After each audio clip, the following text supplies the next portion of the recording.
Good afternoon. It is 3:01. I'm Joseph Bonanno, live from the 104.5 The Zone Circus Sports at the Mid-Kentucky Downs Studios. In Titans news today, Corey Curtis reports that the team is hosting two premier players in Indiana wide receiver Omar Cooper Jr. and Texas Tech edge rusher David Bailey on 30 visits today in Nashville. In NFL news, Phil Yates reported this morning that the Houston Texans have exercised the fifth-year options on both quarterback C.J. Stroud and edge rusher Will Anderson Jr. Stroud will now be due $26 million in 2027.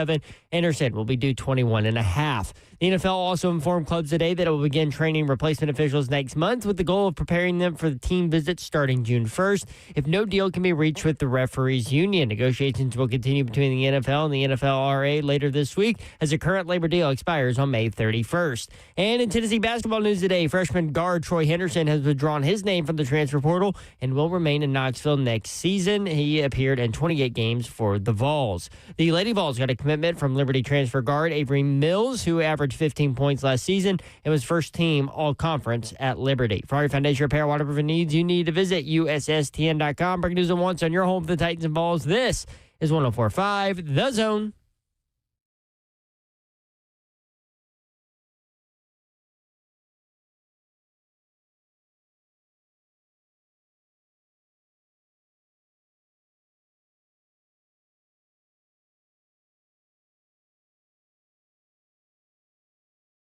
HL 104.5 The Zone. Brent Doherty with you on a beautiful day at the Music City. Happy Wednesday to you around here, that means. Day. Slay Dog is here. I'm in the building. Better be ready. Car. The car. Just know it's a car. That's all you gotta know right now. It is a car. We are no longer on a bicycle. Okay. We have a car. I wonder if I could ride a bicycle right now. Like if I just pick one up. Oh, absolutely. If you can't, It's like riding a bike. That's what they always say, but I wonder. In a minute. So funny. Funny. She's funny. She's on Davenport. I'm not funny. You That's can baby run the Babs right intro. now. I'm funny. Look at me. I'm funny. Funny. Mom had a rough morning. It was a little late this morning. Oh, Babsy. Which means baby Babs was late to school. Walks in the office because I have to send her in. I'm that late. Yeah. Yeah, you got We're late the because my different walk of shame there. If Exactly. you see this sandwich board, your child is late. Yes. Yeah, It's boy. the worst too to walk into the office. You got to show So your you started ID. off on the left foot today. I did. And then Baby Babs informed everybody that the reason we were late was because of her mommy, because she had to shower and get ready for work and feed the dogs. I was like, Don't tell everybody that we got. Well, let me say this. don't tell everybody it's my fault. Unless you certainly not her want, fault. if you get an answer you don't want, don't ask a child. They are That's true. brutally honest. They can't wait to give you the right answer, listen, the truth. we don't even ask her. She just She offers. volunteers the information. Well, she is Baby Babs. I mean, come on. I'm like, listen, she's not lying, but we don't have to talk about it. Executive producer of 3HL is Zeph. What up? And Rhett Bryan in studio for this hour. How do? You've created all of these intros. We need one for you. Over the years. How about that? We need one for you. No. That's a little self-serving. Somebody else create one. So are our intros. Oh, I'll create one for you, Rhett B. Okay. Me and All right. Slate can get one. You can do it live on the I'd love spot to. right now. I'd No, love no, to no, watch no. I this gotta, happen. I gotta Do it live on the spot I gotta right now. craft it. I gotta get my that creative juices flowing. There you go. The justice wouldn't be done to do it Right. right now on the spot. Need some time and Wouldn't preparation. you love to watch these two mess around with a computer and some production boards? And That all would be something. Put that on Zone TV. That would be Let something. that roll up. Yeah. Oh, man. Definitely couldn't go out over the air, I'm sure. No. Okay, maybe it's Zone TV after hours. Yes, maybe. I don't yes. know. The executive producer of Titans Radio, Rhett Bryan, at Rhett B. Tennessee on the socials. 15 days, 2 weeks from tomorrow. Pretty wild. You ready? I'm getting there. I'm getting there. I'm ready to talk about the draft picks and focus in on actual people that we know will be. You guys have been talking about this for 3 months. On the field, You know, yeah. so I get that completely. But yeah, we're almost to the finish line. And one of the indicators always is the excellent work by Dane Brugler and the Beast from The Athletic. Over 600 pages of draft deliciousness. And it is like Christmas Day for a boy like myself. It's good stuff. How big is your little book over there? It's pretty big. I mean, this is just combine and notes I've made, thumbnails I've written. Like this is not even the beast. If I had the beast to this, it's two 3-ring binders that are enormous and a couple of trees that I'm sorry for. So let's start with this. A to Z Sports tweeted this out today. Marcus Spears said the Titans pick at 4 is more complicated than it seems. I thought it was an interesting quote. He said, I think this is going to be one of those situations in the war room where they're going to have to decide what the identity of the football team will be. Well, Marcus Spears has a good point. However, what happens at 2 and 3? That's where we're at. Because if 2 pass rushers that you like have gone off the board and maybe that was where you're really going, what do you do? Do you do Carnell Tate at 4? Do you do Jeremiah Love at 4? There's more to it than just that. He has a valid point, but you got to see what happens with the Jets and the Cardinals in the first 2 spots in front of you. Are we starting to come to some sort of agreement throughout the NFL reporting network that Reuben Bain Jr. is not an option there? I would think with what all that Mike Borgonzi and crew have done on defense throughout the free agency window would lend to that. And I think it's more than just the arm length. I mean, people make the thing about the arm length, but I think it also is just what kind of player, frame-wise, is in a Robert Saleh defense. Because, and I'm not saying that it's at 4, but Akeem Mesidor would be a better example of that frame-wise than a Reuben Bain, just because he's a little bigger, longer guy. But, listen, I think at 4, it's about a half a dozen different players you can think of, just depending on what happens in the first 3 spots, and knowing that Fernando Mendoza is probably number 1. And that would be the shock if they didn't take Fernando Mendoza. Could you imagine? Yeah, we're going to roll with Kirk Cousins. Yeah, it's like, Right. Okay. It's in my mind, it's Carnell Tate, it's Jeremiah Love offensively, and then there's 3 or 4 options defensively. And it's, could be Reuben Bain, but probably more along the lines of David Bailey and Sonny Styles, Arvell Reese, that ilk. But, it's 5 or 6 players I'm thinking that, is worthy of that spot. I mean, 1 or 2 of those or more are going to be there at Right. 4. Correct. So you're not saying that because of what they've done in the offseason, you don't think they'll go defensive side of the ball there. You're just saying you don't think they'll go Reuben Bain Jr. there. Yeah. From a solid defensive standpoint. And what Marcus Spears is getting to is what is your identity? And is if it's just, rolling with defense, then it's going to be an edge pass rusher at 4. If it is you want to help your quarterback with an offensive weapon, then it's something like Jeremiah Love. Because Right, he's and I not think that's just what he's talking He's about. not just a back. He's not just a 3-down back. You're talking about a guy that's a weapon. And you're talking about a guy that, Brent, we talked about this. He has the same kind of mindset as Cam Ward. Like he's a film rat, a gym rat, he said, when I'm not, playing ball, I'm at home watching anime and I'm playing video games and I'm studying film, and, they're kind of wired the same in that way. I like that. Is that one of your favorites, or do you have another favorite? Because I remember, what was it, 3 years ago, coming out of Senior Bowl, like you were on Tajay Spears. Like he was, I ain't been around that long, but I've never heard you that definite on a guy. Yeah. Tajay's been that guy. Well, he just seemed like he was the definition of a Titan to me. And given, by all indications, what kind of person Jeremiah Love is, Right. and certainly what kind of athlete he is. And competitor and all those. Yeah. I think that kind of meets some of those earmarks that you're talking about, if not all of them. And the other part that I still am kind of rolling around in my head is, Mike Borgonzi's talking about taking, a weapon at 4. And that could mean defense. It could be a pass rusher. It could be, I wouldn't have a problem with Sonny Styles, Arvell Reese, Reuben Bain, Carnell Tate, or Jeremiah.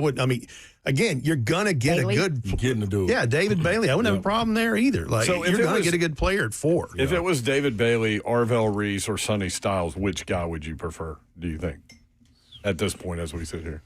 I'm going to give you the weirdo answer. I almost lean towards Sonny Styles just because I would love to see what he can do in a Robert Saleh defense because and I'm not like Arvell Reese has so many measurable qualities and athletic traits, but he is more like a linebacker that rushes the passer, not a pass rusher. He doesn't have a ton of reps. Doesn't mean he couldn't be a good pass rusher. Don't get me wrong. Sonny Styles is a guy that just does everything all over the place and is kind of a move piece, a la Fred Warner. Like he's, that's why I say what I say about Sonny Styles. Yeah. And David Bailey, listen, there are some that would knock that. It's like, okay, he's a one-hit wonder. He's a one-year wonder because he didn't do a ton at Stanford, and then he just goes crazy in that Texas Tech defense. And knowing that there's other players that are going to be drafted out of that class that helped him in that, Romello Height and Jacob Rodriguez, the off-ball linebacker. And, I mean, every one of those guys has their own individual traits and things they bring to the table. But Sonny Styles is intriguing to me. His brother loves him. Yeah, he Big Savage raves about him. Yeah. One of the things that people continue to say too and bring that up when guys transfer and then all of a sudden you're around more star power, athletic ability, like, oh man, it's a one and done. But the thing is, if you get the opportunity to transition to the big leagues, NFL, NBA, anything, guess what else you're around? More guys that are guys. You know what I'm saying? So maybe that's what it takes to blossom out. You know what I mean? You're not getting doubled or triple teamed, or they're not game planning because they got to watch somebody else, and you're able to flourish because of that. So that's one of the things I think we got to be aware of now that the game has changed as far as evaluating guys. Somebody's opportunity could be different, and there's a lot of times when people get first-round picks and they don't work out immediately, they go somewhere. That's why everybody picks up the phone like, oh, no, give me that talent. I can fix them. So people wonder why. Okay, so you're a reclamation project. You know what I'm saying? Look, they're, especially in the quarterbacks in the last handful of years. Yeah. Guys that have picked too early, didn't have quite as much starting experience, and then in their third or fourth stop, they're actually playing good ball because they've had time on task. That's right. I'll go back to something on Jeremiah Love, too. Think about this. If they decide that it's an offensive player, name me a player better in this draft than Jeremiah Love. Because here's the thing. There's not one. With the way that this wide receiver class is, Carnell Tate's a really good receiver, but he's not the biggest. He's not the fastest. He's not the strongest.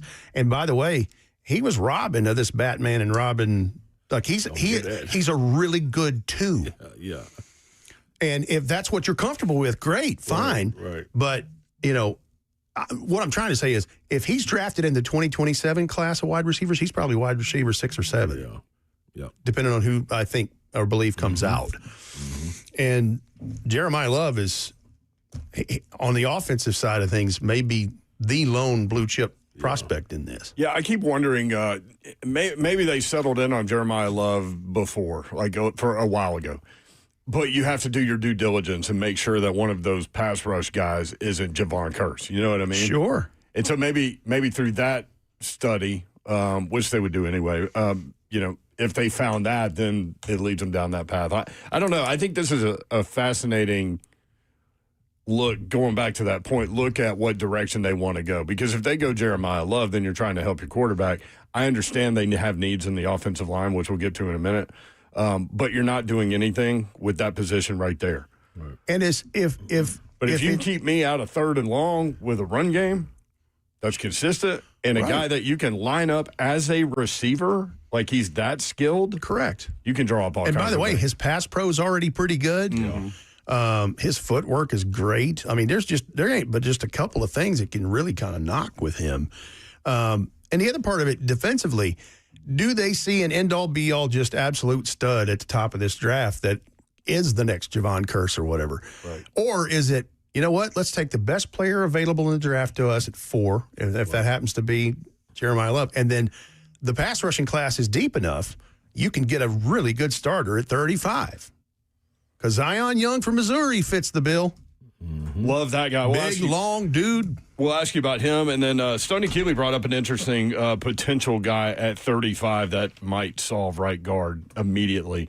We'll ask you about when we come back. Rhett Bryan, executive producer of Titans Radio. More next on 3HO.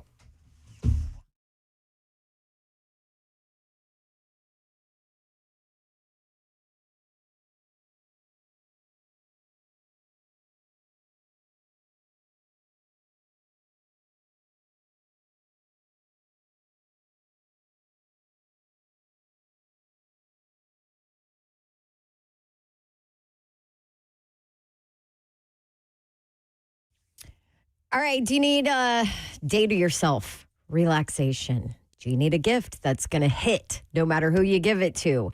The answer to both of those is a Moment's Peace Salon and Day Spa over in Cool Springs.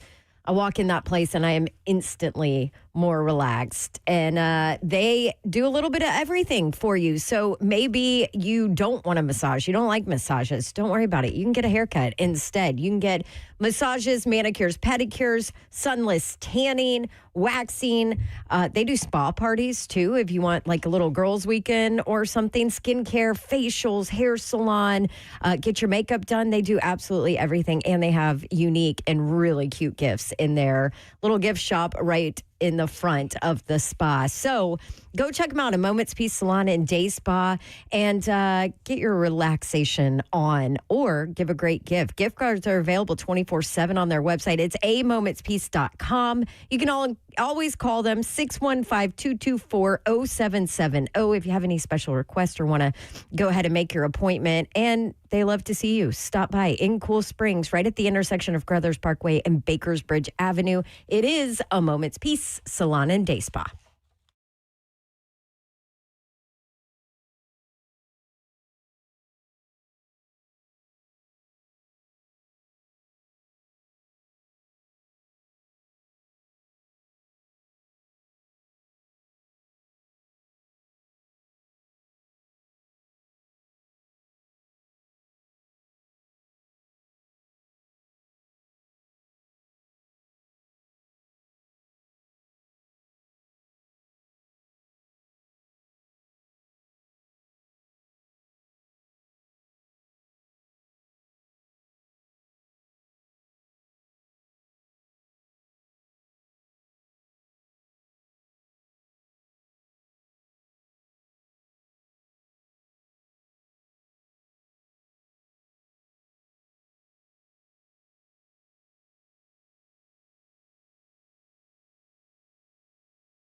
3HL 104.5 The Zone, talking Titans, the NFL draft. 2 weeks from tomorrow. We're right there, y'all. Ramon and Will are killing it this morning, per usual. And they were talking about Diego Pavia. And we've been told he's going to get drafted, okay, by two different people that think that, based on film study and all these things. They were talking about Pavia, like, what if he ended up on the Raiders? Like, Diego Pavia and his personality in Las Vegas, but also in the same quarterback room as Fernando Mendoza, would be gold. Yeah. I'm here for it. Oh, yeah. No, that is quite the dichotomy there. I believe that there's a good chance that he is drafted. I mean, obviously, it's a day 3 thing. Yeah, for sure. But I mean, if you're there late 6th, 7th, somebody would take flyer on him. It'd probably actually benefit him to not get drafted and then choose where he goes. You know what I mean? Like, once you get into that 7th round. Yeah. Yeah, because the thing is, if he is not, for whatever reason, the old preferred free agent market, I mean, that stuff, those phones are worked all day on day 3, and then because you hammer that out as it's going. We had Stoney Keeley in here on Friday, and he brought up an interesting possibility in terms of what they might do first, second rounds. If you go Love first round, he said, then you get Emmanuel Pregnon with that 35th pick if he's there. And he starts at right guard from day 1. And you've fixed some pretty big things in the offense. Well, yeah, because if that's based on you doing Jeremiah Love at 4, now you have cemented your offensive line. And if Austin Schlottman is indeed the starting center. Mm-hmm. And how do you feel about that? Sorry, sidetrack. Yeah, no, squirrel. Listen, I think that certainly could be a thing. I don't, unless they do something different, And I think they would love for that to be the case. Yeah, absolutely. Like his job to lose kind of thing. Right. Yeah. But it's worrisome. Yeah, yep. But he knows Brian Dable's system. And here's the thing. I mean, you can go back and look. In the places where he filled in for John Michael Schmitz last year, he actually did pretty well, especially down the stretch. So... But if that's all set and you're basing that on you got Jeremiah Love, you've taken care of a couple things right there. Because I think that's where people start to get in an argument about, well, why would you take a running back at 4? Look at what happened to Ashton Genty at 6, and then they didn't have their line set. Well, there's a whole lot of things that going on in Vegas last year, and it didn't go too well. And off the field. Yeah.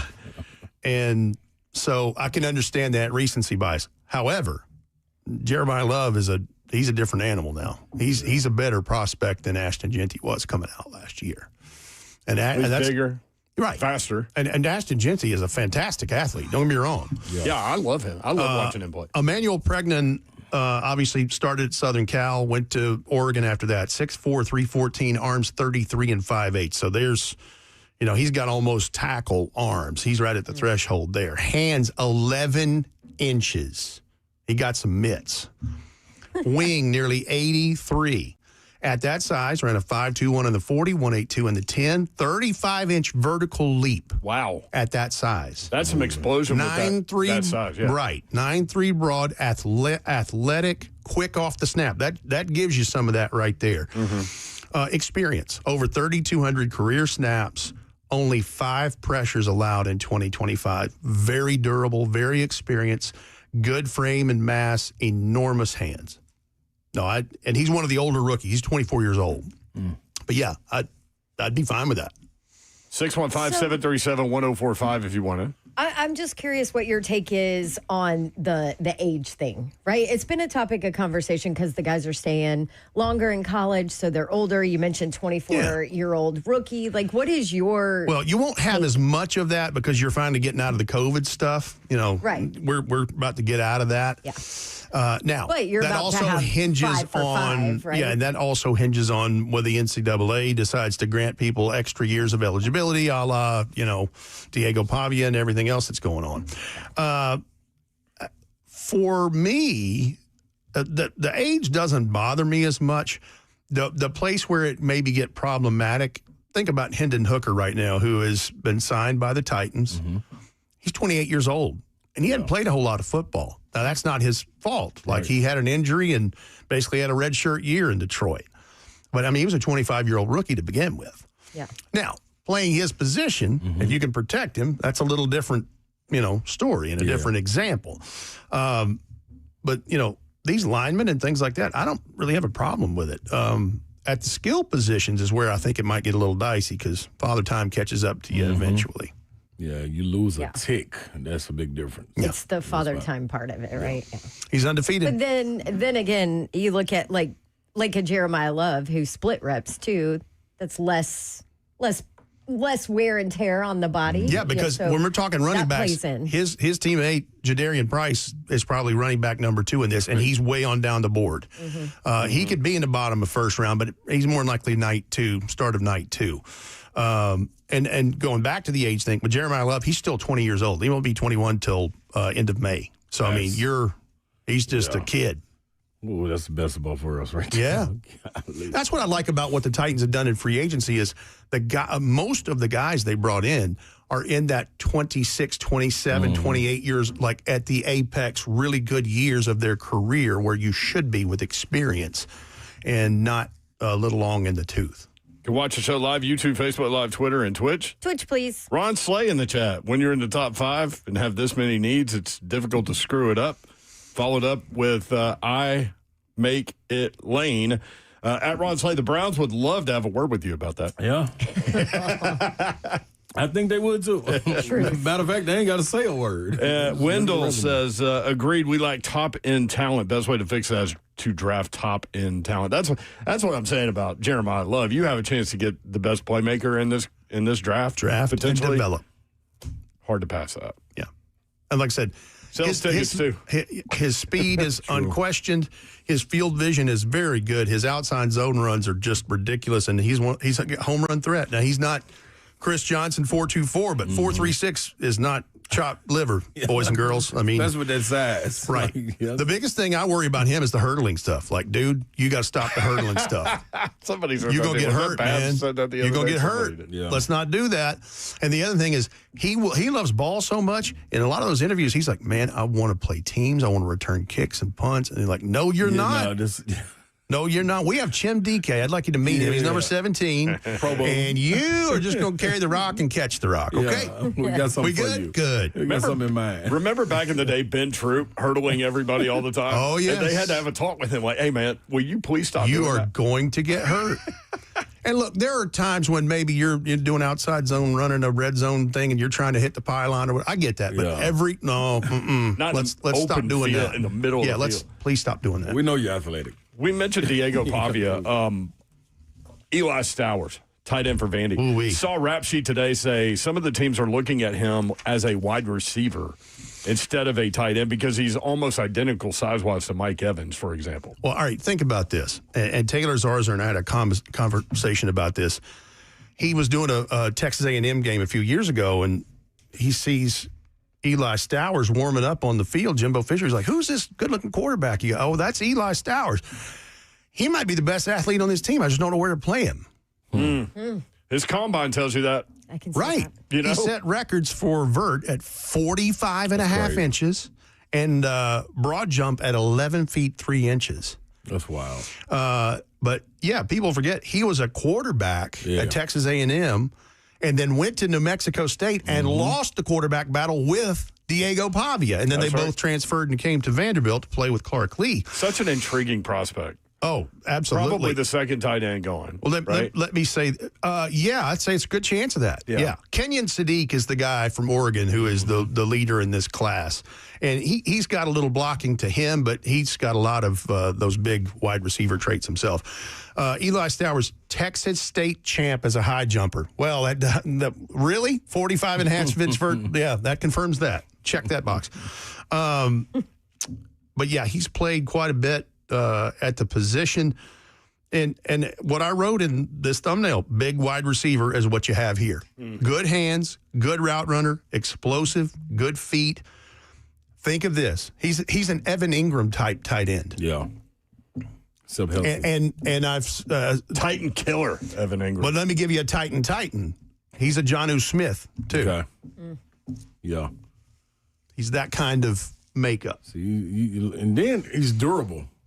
Mm-hmm. That was the other part. Oh, yeah. Like that, Hey, ask Diego Pavia how big a fan he is of Eli Stowers. They made some bread and butter together, man. Big fella was out there available at all times. Absolutely.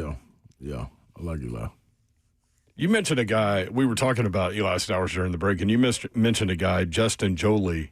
Yeah. As a more of a mid-round type tight end guy to watch. And it's been reported he is a top 30 visit for the Titans. Justin Jolie is he was formerly a wide receiver at UConn. He played against the Vols. I think he had a pretty good game against the Vols. Yep. Transferred to NC State. It's a senior, 21 years old, 6'3.5", 241, arms 32.5, hands 10.5, wing almost 79. So he's got a catch radius in this.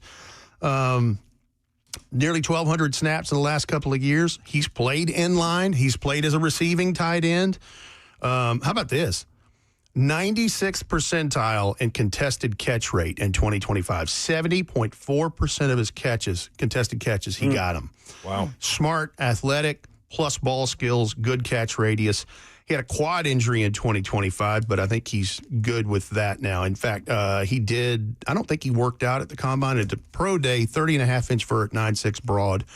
And he did not run a 40 because he had some kind of hammy issue he was working through. But Justin Jolie's a solid guy as a tight end. Are the Titans set at where they are with their tight end room? Just looking at it, Gunnar Helm, obviously, Daniel Bellinger coming in.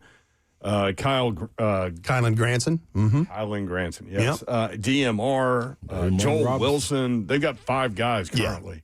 I think that can be their main 3 will come from that group. I do believe that unless they decide to use a pick on that. And that's the other thing is, will they use all 9 picks? We're going to find out. The other thing that you can keep your eye on, if you look at the last good year and a half that Brian Daboll was head coach of the Giants, they used 12 personnel a little more year over year, and even 13 personnel. So now you're using more tight ends in this stuff. So you'd think so, but with that thought, maybe they want more. So it just depends on how the numbers kind of work out. And the numbers right now, I mean, think about this, y'all. With what they've done in free agency, and then if they keep 9 draft picks, that's 87 on the roster. You're not going to get a lot of how many times as Zeph read in an update after the draft of 18, 19, 20 UDFAs coming to rookie minicamp and beyond, and not going to be that way unless they make a bunch of moves. And I think they're, not going to be like it's been, which tells you, they're putting foundations in this stuff with guys with experience. What's the typical roster number heading into camp? 90. Yeah, right? 90. It's 90. Yeah. Okay.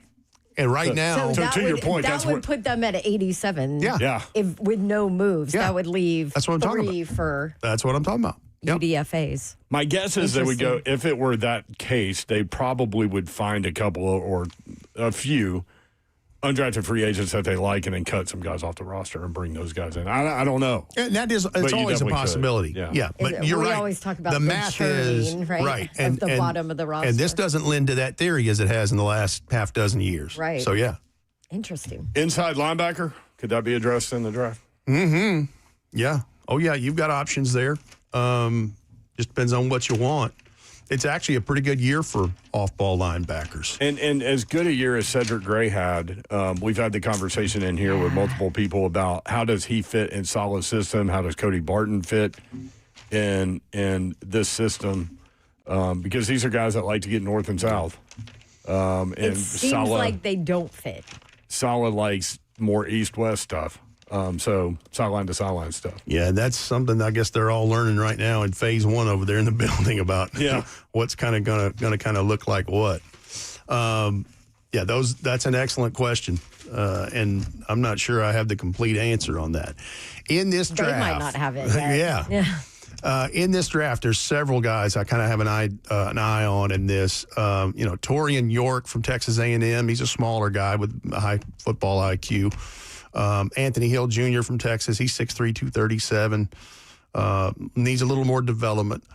Jacob Rodriguez from Texas Tech I really like that guy. I keep forgetting about him, but during the season, his plays kept popping. Oh, yeah. 6'1", 235, 1,500-plus snaps, 10 forced fumbles, 5 interceptions, run stopper, and he tested well at the combine. Jake Golday, he's another one I like. 6'4", 240, Yep. Cincinnati, was a former rush D-end at Central Arkansas. Mm-hmm. And what's wild is he played nearly 500 snaps in the slot last year in that Bearcat defense. Played all over the place. C.J. Allen from Georgia, really good linebacker, junior, 6'1", 235, and tough. I mean, he had meniscus injury against Texas in November, had the procedure to clean it up, came back 11 days later and played against Georgia Tech. See, and obviously, her husband just had meniscus surgery, and he's been begging to get on the golf course. He's back. So that got 11 days, and he was playing football again. Well, you're welcome, Travis. Now you have the green light. It's amazing with that surgery how quick. I mean, and it depends on because there's different degrees of what the meniscus issue is. If you're just getting stuff cleaned up, you can probably Yeah. But and also, I mean, I love Mr. Babs, but it's not like he's a world-class athlete here at this age, you know. It's amazing just the arthroscopic surgery, how quick guys can bounce back nowadays. Sure. It's The other thing was Sonny Styles in the off-ball linebacker part of this. He has a James Williams kind of path of this. 'Cause he started as safety and then moved up the next tier. And that pick would not surprise me. No. Sonny Styles pick? Yeah. No, and he tested so well. 3-year starter. And again, he's young. He won't be 22 until November. Defensive head coach sees himself as the middle linebacker and sees that in him, then it's over. That's the one Ramon loves? Yeah. And he doesn't miss tackles a whole lot either. Right. That's the other thing that you like about him. Well, plus everybody started noticing him when everybody started to watch like Arvell Reese. It's like, wait a minute, this guy shows up in the film. Yeah. It's kind of the same thing with Ruben Baines. Like, who's this Akeem Messidor guy? Yeah. Who could be a potential 35 if he slides that far? Yes. Do you think Arvell Reese will be gone by the time the Titans pick? I think it's a good chance, yeah. I mean, doesn't that scream a New York Jets pick at 2? Oh, yes. Mm-hmm. Yes. And then it screams it won't work. And then Ty Simpson at 16 to them. Yeah. They would love it. I think that's probably Ty Simpson's true ceiling, but it could be as early as 13 with the Rams to learn under Matthew Stafford for a year. Man, that would be awesome for Simpson. I could certainly see Simpson. People talking about Simpson, Jets will take him at 33. He may not be there at 33. Mm-hmm. Like, there's a good divide between he and Mendoza just because 15 career starts. That's the only knock I've got on him. Yeah. He certainly has a skill set. Now, the other thing's unfair I thought he should have gone back to school because Alabama Simpson? didn't have. Yeah. Alabama didn't have a run game. Yep. Nope. He had 30-plus drops. Mm-hmm. And by the way, we ain't talking about Jeremy Bernard. We're talking about this is Ryan Williams here. Yep. And the rest of those cats. Line allowed 30 sacks. I mean, there's some things. Yes, there's some of it that is his fault in this, but you start thinking, what's what. I thought he should have gone back to school just because he has a skill set. There's no question. I'm concerned about the experience. Had he gone back, might be at Tennessee.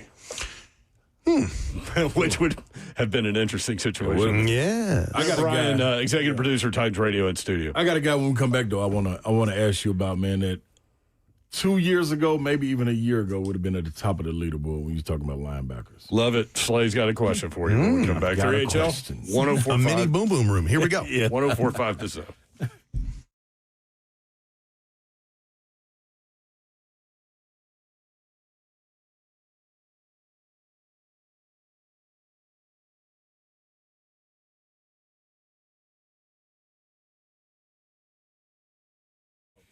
Well, what's up, good people? Big Slay here, growing up in Nashville area. Was my love for Shoney's it started right there. I grew up on Shoney's breakfast, lunch, and dinner, and it's still one of my favorite places to enjoy a delicious meal, no matter what time of day.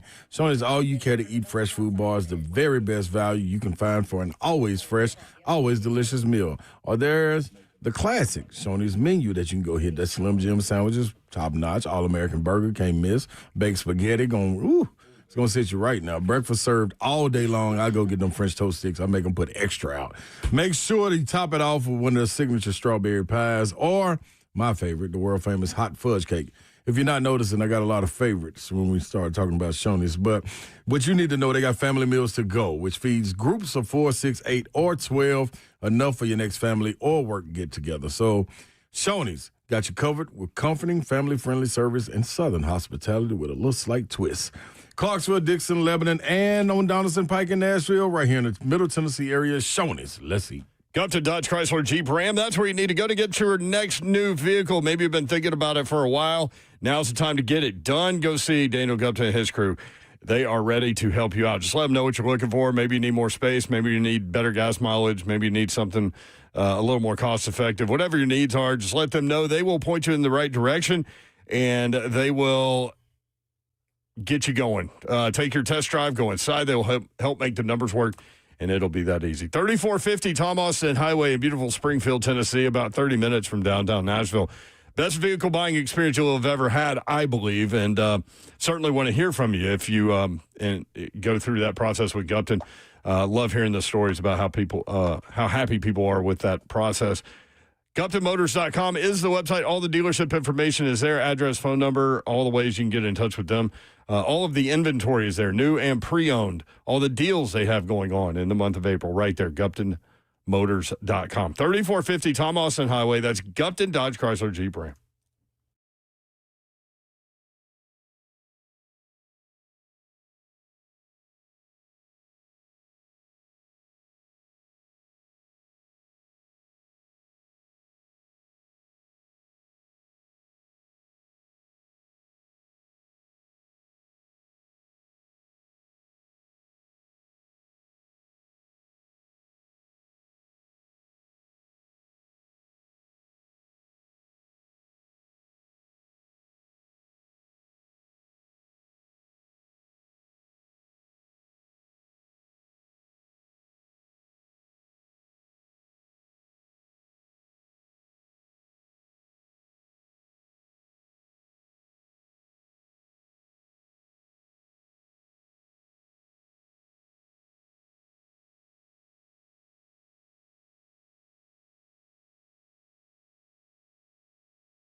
Man, did y'all see the video of Carrie Underwood singing at church the other day at Easter Chills.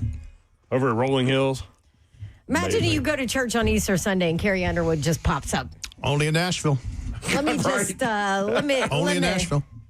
Let me get you right with the Lord with that voice. We have church up in here. Can you imagine the phone call to the church that week? Like, hey, y'all need a singer this weekend? Hey, is choir doing a special or anything? Easter cantata? Okay, Carrie'd like to come over and sing a few. Oh, my God. Oh, cool. Thanks.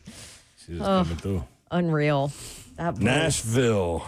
By the way, Waymos are out and running. They started up yesterday. On their own? Mm-hmm. I You saw, can get 'em now. I saw 3 of them on my way to work yesterday morning, and I got here pretty early. And Maybe it was the day before yesterday. But wild. Yeah. No, I signed up a long time ago for it because I was just interested in there or whatever. And they sent me an email. They're active today. Yeah, and then we go to California for the Super Bowl, and our Uber driver tells us a story about the grid went down. People were locked inside their Waymo cars. They couldn't get out. Yeah, because power was out. So they power just was stopped out. wherever they were. I don't like in the that. middle of the road. He said one of them was like right near a railroad trolley crossing. Oh, no, and you no. couldn't get out. No, I'm out. I was like, no, I'm good. I'm out. Nah, we're out. Somebody's missing the boat here, though. In Nashville, there should be like a redneck version of that, and you call it Waylon. What? Yes. Coming to Wayland? Okay. Like Waylon Jennings. Kids, baby. I'm going to do it. I know y'all are out. I'm going to do it. I might do it tomorrow to go to the rally on the runway. No. Do it. Like instead of Uber, you have cars that look like giant peanuts, and you just call it Goober. And that's a transportation. That's Red's got jokes, y'all. That's like a You dad can find joke. me online at dadjoke.com. Executive producer of Titans You and Radio, Will Rhett Bowling. Bryan. You can follow him on X at Rhett B Tennessee. Vandy Man AD says Rhett is legit in the chat. Oh, Yeah. thank you very much. Slay had a question. I do, man. Miniature boom boom room. Here we go. Yeah, let's get into it, man. A guy that was right there at the top of the leaderboard when it comes to linebackers, edge rushers, whatever it is, athletic ability, him being young, some couple of injuries, though. But Harold Perkins, you think, is it any chatter on him? Somebody will take a swing on him? Would it be early or would he drift all the way down like Day 4th, 3. 5th round? Yeah. Day 3. Wow. Isn't that That's crazy? great. Like 2 2 years dog. ago, Here's he the- was. Here's This the is thing. top 5 pick. Here's the thing that you got to think about with him. Couple things. He's undersized. Yeah. He's 6 foot and 5/8. Light. 220. Oh, man. Smallest hands at Thought the he was combine. bigger. Oh, 8 really? 1/4 inch hands. Not that he's like worried about catching a ball, Right. but 77-inch wing, ran a 4.45 40, 35 vert, 10.4 broad, 1.56 in the first 10, his short shuttle 2.63. Pretty good numbers there.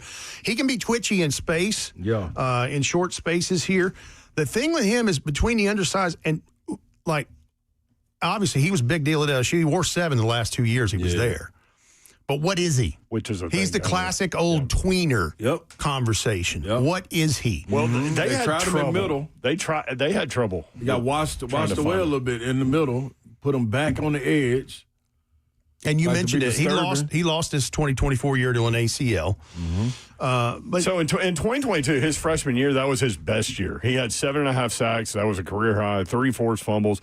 And remember, they just let him roam Wrecking around the havoc. field. They had structure with every Yep. other position, but he got to do whatever he wanted. Yep. And then they tried to fit him into a structure, and that's when he started to struggle. So just to your point, just wonder what he is.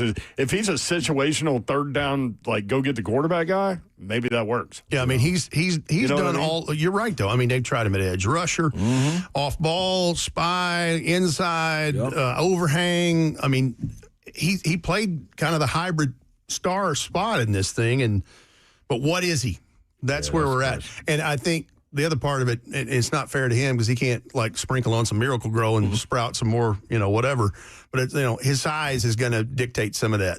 And maybe he's more of a, like a big nickel kind of thing.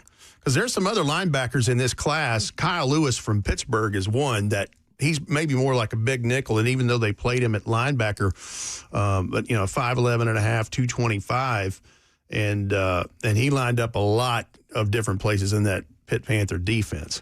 But Harold Perkins, you're right. I mean, if you'd have drafted him 2-3 years ago, it's like, man, he's top 5, he's top 10, he's, it's just interesting how this stuff ends up shaking out. But yeah, I think day 3 is probably where he is. Raw talent, though. Oh, You got yeah. figured out.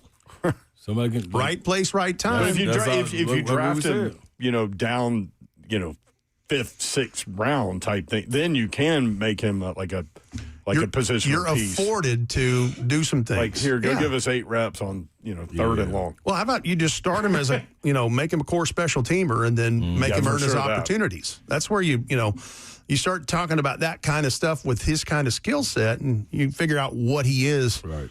by making him a core special teamer, and then he earns more opportunities. Love these visits with Rhett Bryan. Let's go to Darren in Brentwood. Darren, what do you got? What's up, guys? Just while the topic's fresh for the start of your segment, I run route for a company in Nashville. I deliver stuff. I won't say the company. I'm in Wedgwood, Houston today. Mm-hmm. And anyone that knows that area right now, it's very congested. There's a lot of construction. Into an alley behind a Waymo, and a liquor company truck is pulling towards me. And drivers know we know how to do this. Like, you pull over to the side if you get a gap, let the big truck through. Yep. But there's a Waymo between us. The Waymo stops. The guy keeps going. He has no idea. We're both looking at each other like, this thing has no idea what to do. Like, so the Waymo stops, and it tries to back up into someone's driveway, which is not working. It bailed on that idea immediately. The driver of the big truck is going to go past me, but the Waymo whips it out and backs into my work van. No! It hits me, and Wow. it does not stop. It drives back across the side street. I try and tail this thing for like 10 minutes, and it will not stop. You I got don't hit know. and run by a Waymo? I got hit and run by a Waymo, man. I'm And telling eventually you. I was like, I got to take my lunch break, man. I can't be following this thing around all day. You're There's no- chasing a Waymo car? Wow. There's no damage to my vehicle. I was like, you know what, we're going to let it ride, but don't trust those things. I see them all the time. Like, they're stationed out of, like, they got like a lot with like 20 of them in Antioch, and I see them every morning, like, just taking off, which Antioch is not a great place to experiment with an No, autonomous in vehicle. I can a little while, somebody going to be behind that wheel. I can promise you that. Man. But yeah, I guarantee he you that. just backed up into me. I honked at him. He stopped, and then he was like, the robot was like, you know what? I'm out of here, man. I don't think you had insurance. So yeah, that's my story, man. I got tapped by the bow. Wow. Day one, baby. I'm not Day gonna- one. Hey, Slay, I'm not going to sue them, though, because they got way more money than me. There it is. Who got- Yeah, that'd be caught up in court forever. Boy. I think Darren is saying way no. No, dog. I'm telling you, man, them little things wild, boy. Hey, man, them like cicadas. Those are the vehicles of those are the cicadas of vehicles, man. Cicadas never knew where they were going, but they No, just they run don't. into you. They keep going. Yeah, they don't care. If you don't get their little wings off, That's and then actually a still good buzz. analogy. I'm telling Slay, you, that's good. That's Yeah. them. Hit and run works. by a Waymo. You gonna ride in the cicada tomorrow?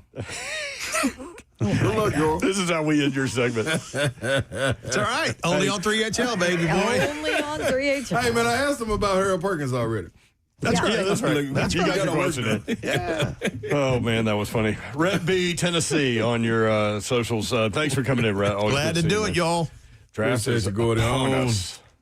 Thanks, Shreppi. Yeah, man. Glad to do it. More 3HL. The Lady Vols have a commitment. Oh, boy. Hey! More 3HL next on 104.5 The Zone.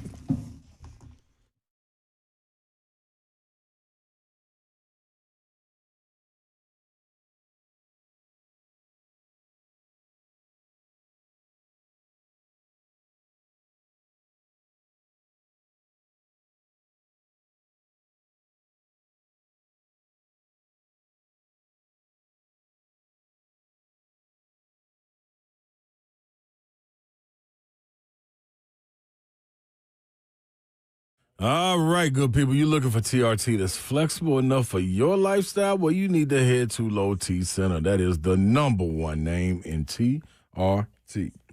Choose testosterone shots, pills that boost in testosterone without affecting fertility. You can get your treatment in the clinic or have your testosterone shipped to your door. You can even choose self-pay or insurance coverage for the payment option that works best for you. And starting April 1st, Low T Center is offering new treatment options, including PT-141, an FDA-approved libido-boosting peptide, new antioxidants, GLP-1 pills, and more. Boost energy, lose weight, increase confidence, and bring the heat back to your bedroom together. Got it? Want to explore treatments that work with your lifestyle and budget? Well, you need to book your free T-test now at fixmylowt.com. That's fixmylowt.com.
Good afternoon. It's 4:03. I'm Joseph Bonanno, live from the 104.5 The Zone Circus Sports at the Mid-Kentucky Downs Studios. The Tennessee Titans are reportedly hosting two premier players, and Indiana wide receiver Omar Cooper Jr. and Texas Tech edge rusher David Bailey on 30 visits today in Nashville.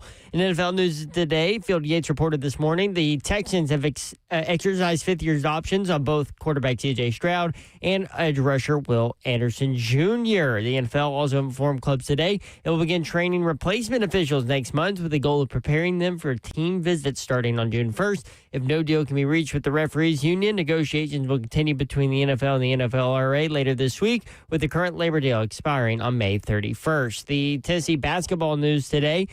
Freshman guard Troy Henderson has withdrawn his name from the transfer portal and will remain in Knoxville next season, while the Lady Vols got a commitment from Liberty transfer guard Avery Mills, who averaged 15 points per game last season and earned first-team all-conference honors at Liberty. For our Foundation Repair, whatever needs you need to visit USSTN.com. Bringing news at once on your home for the Titans and Vols. This is 104.5 The Zone.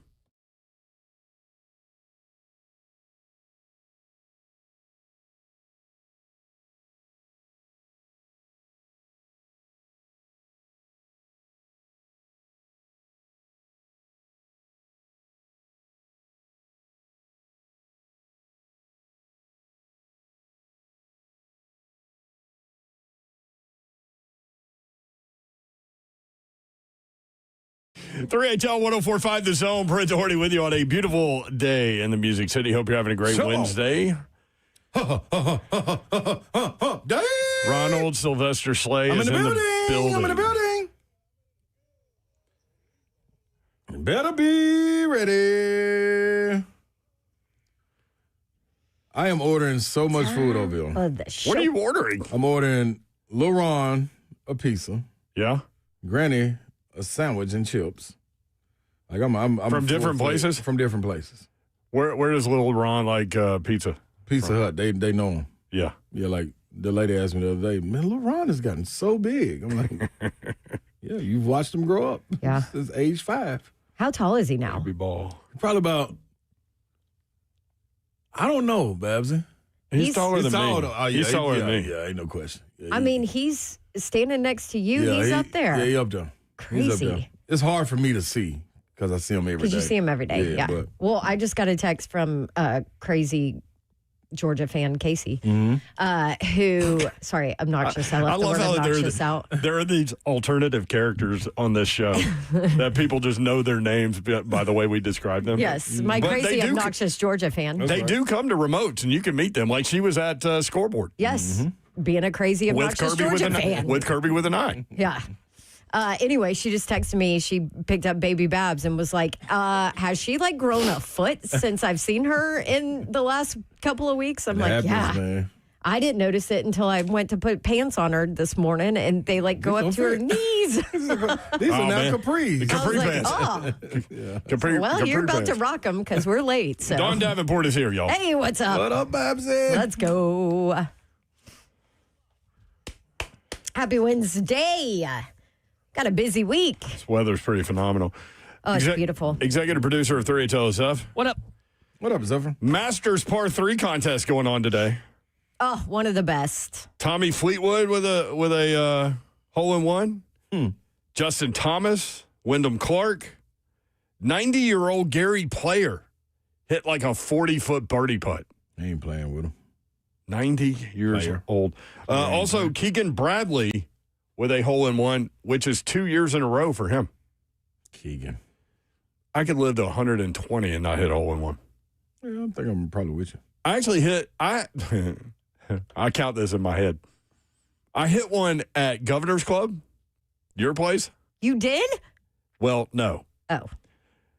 No. What? Hold on, details. It was the hole from the previous day.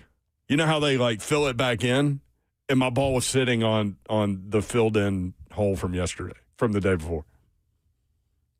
That They should changed count. the holes. Yeah, that should count. I mean, yeah, if it would have been yesterday, I think it probably would have counted. Damn Sorry, it, why didn't I Mayor. come yesterday, man?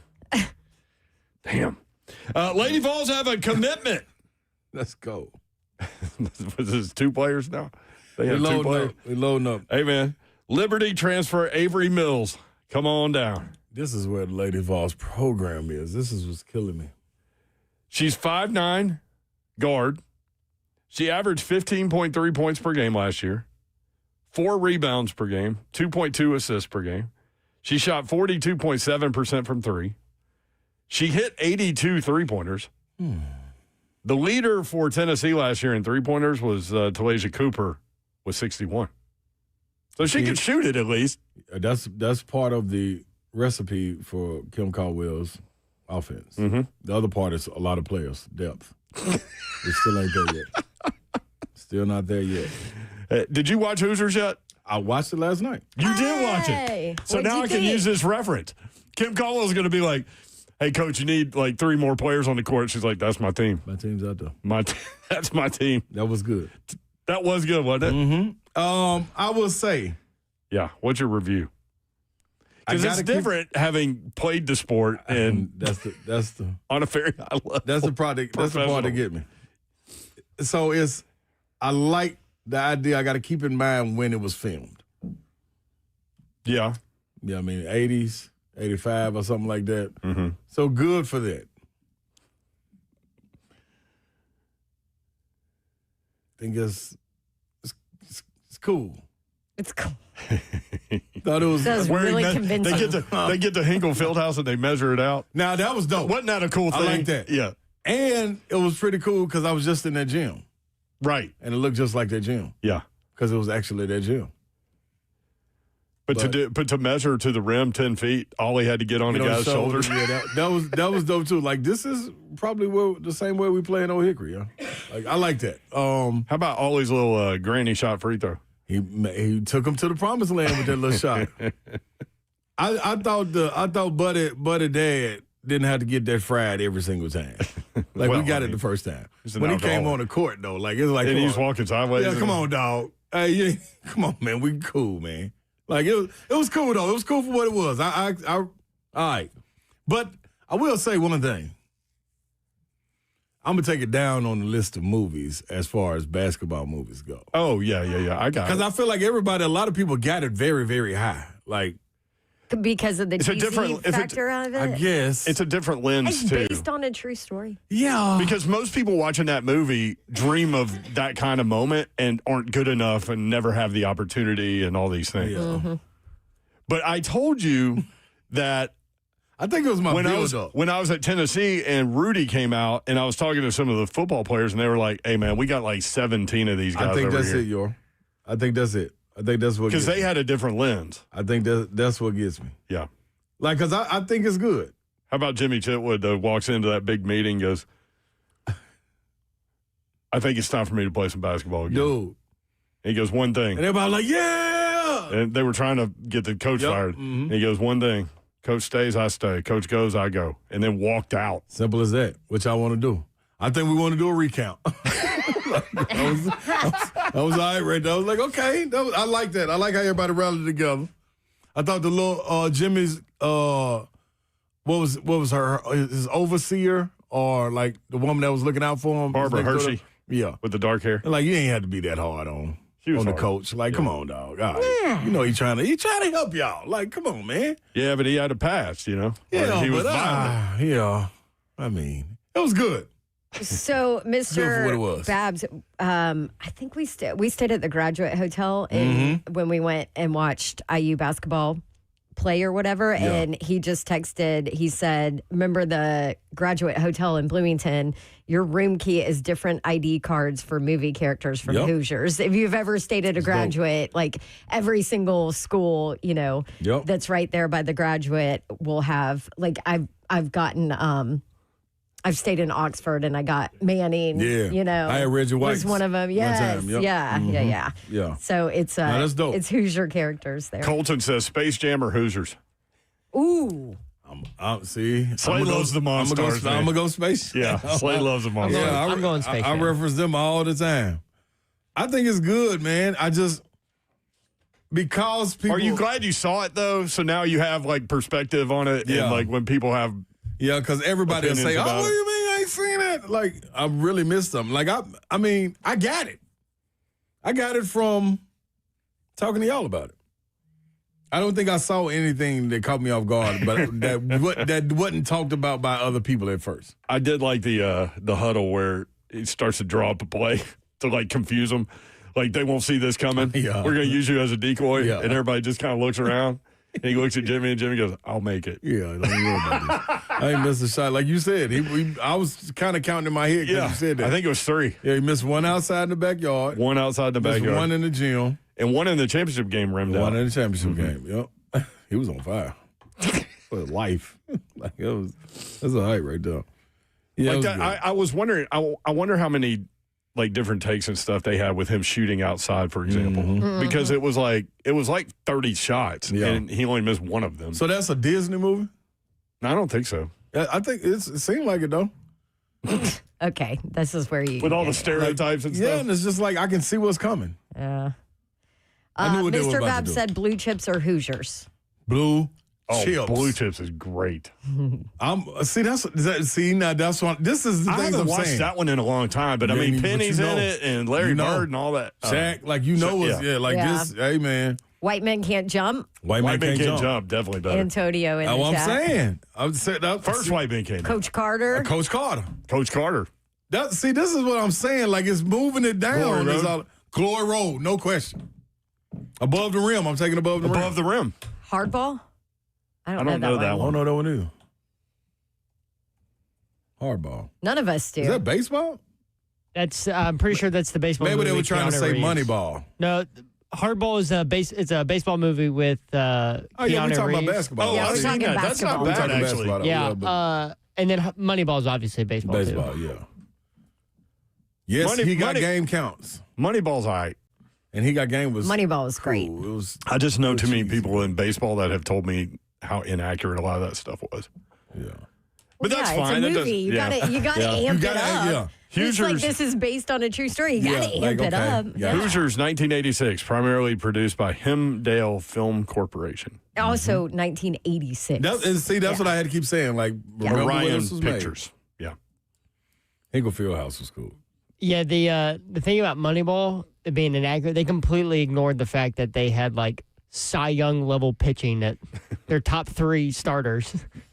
But see, that's what I think. But if makes you the don't movie. know that and watch it, it's a great movie. You know what I mean? Yeah, no, true, yeah. But it's a pretty big fact that they left out on why the A's made a miracle run. Also, quote why unquote. are your Braves fighting everybody? It's too early in the season. Yo, for that. they're Zelf. They're Was that unlocking not, their inner did y'all, Zelf. wa- did They're y'all too watch ramped the up, full man. clip? That was fun. How about manager Weiss just form tackling Jorge Are Soler? you talking about Walt Weiss? Walt Weiss? Who was a part of that A's organization back in the day? Yeah, he played second base for them. form tackling Jorge Soler, who was the World Series MVP back in 2021 for the Braves. His home run ball is still floating up in space somewhere. I think Artemis 2 crew saw it. That was a pretty good fight. Artemis, too. They did get suspended. Both players got suspended. They both got 7 games. Renato Lopez, the pitcher for the Braves, got it negotiated down to 5, which means he'll miss 1 start. And Jorge Soler is playing today because he appealed it, and he hit a home run in his first at-bat versus the Braves. You like the Braves more or the Vols? Balls. Oh, that's not a question. Yeah, for Zach. balls. So you ask him that again, he might slit his wrist back Yeah. there. Be cool, Yeah. I love the Braves, but balls. You know, I'm putting him up against it like that right there. I mean, they're right there, though, right? They're second. Yeah. Do I you would say like the Braves more or Cracker Barrel? The Braves, what? I would say Braves and Titans are. Wait, I mean, he Keith, got did you hear fired that, from Keith? Cracker So Barrel. did. Probably Come never on. even worked there. Come on, Keith. I would say Braves and Titans are like tied for Okay. the second. All right. Where does Alyssa fit in all this? She's won. It's gotta be. You're smart. See, You learning. See, I gave him a You chance learning. Yep. on the way out. Where by does the- Canada fit in that? None. They're not even on the list. That's a lie. Where does Canada fit? You ever had poutine? Absolutely. He grew up on it. I actually He don't. probably know if don't I like have. it no more. See, that's what I'm saying. French fries and gravy. He don't like that no more. You burnt out on that, ain't you, Zell? I actually genuinely don't think I've ever had poutine. That's when you know you had something too It's much. yummy. I didn't even know anything about it until we started doing shows with. Oh, damn. Zell. Start doing shows with Zell. Man, y'all need to get me tested. Who's the guy that played for the Preds. It's now all over ESPN.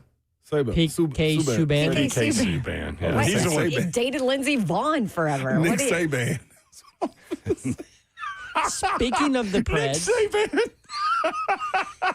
PK Subban. I didn't know anything about poutine until Nick Saban. Why am I making fun of you? Because I couldn't even think of PK speaking Subban. of the Nashville Predators, Dawn, can you take a peek inside of your prize closet? Oh, yeah. I got a Oh, prize let's closet go. today. Let me go ahead and show you. Let's go.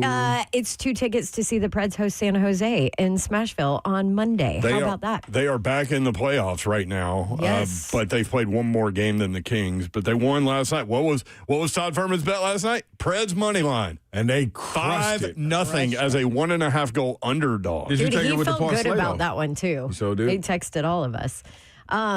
No, but I It's also went 2 in. tickets to Holiday World and Splash and Safari, by the way. I'll do that in the 5 o'clock hour. That'll be So fun. stick around. Speaking of Todd Furman, he's up next. Stay tuned, 3HL. We'll get you. How do you bet the Masters? He's going to tell you next, 3HL.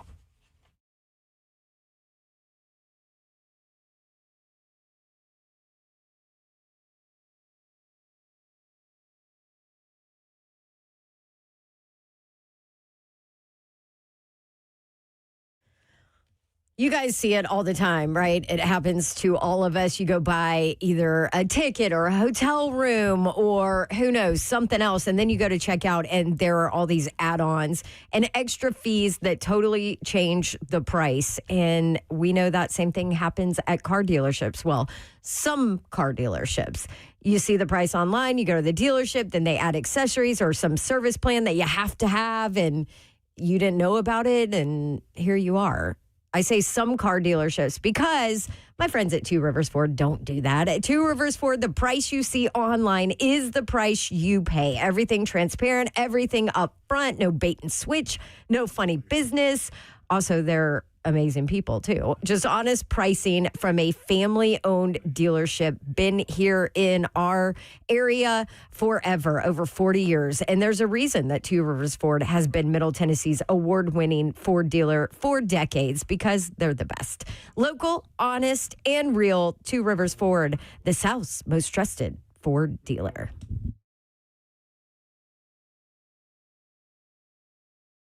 This is a different court, Blair. Same result, Slay. Oh, okay, Blair. See, that's Tyler Tanner. See, Tyler Tanner's in the house now. Let's see what you got. Jerry's out, Blair.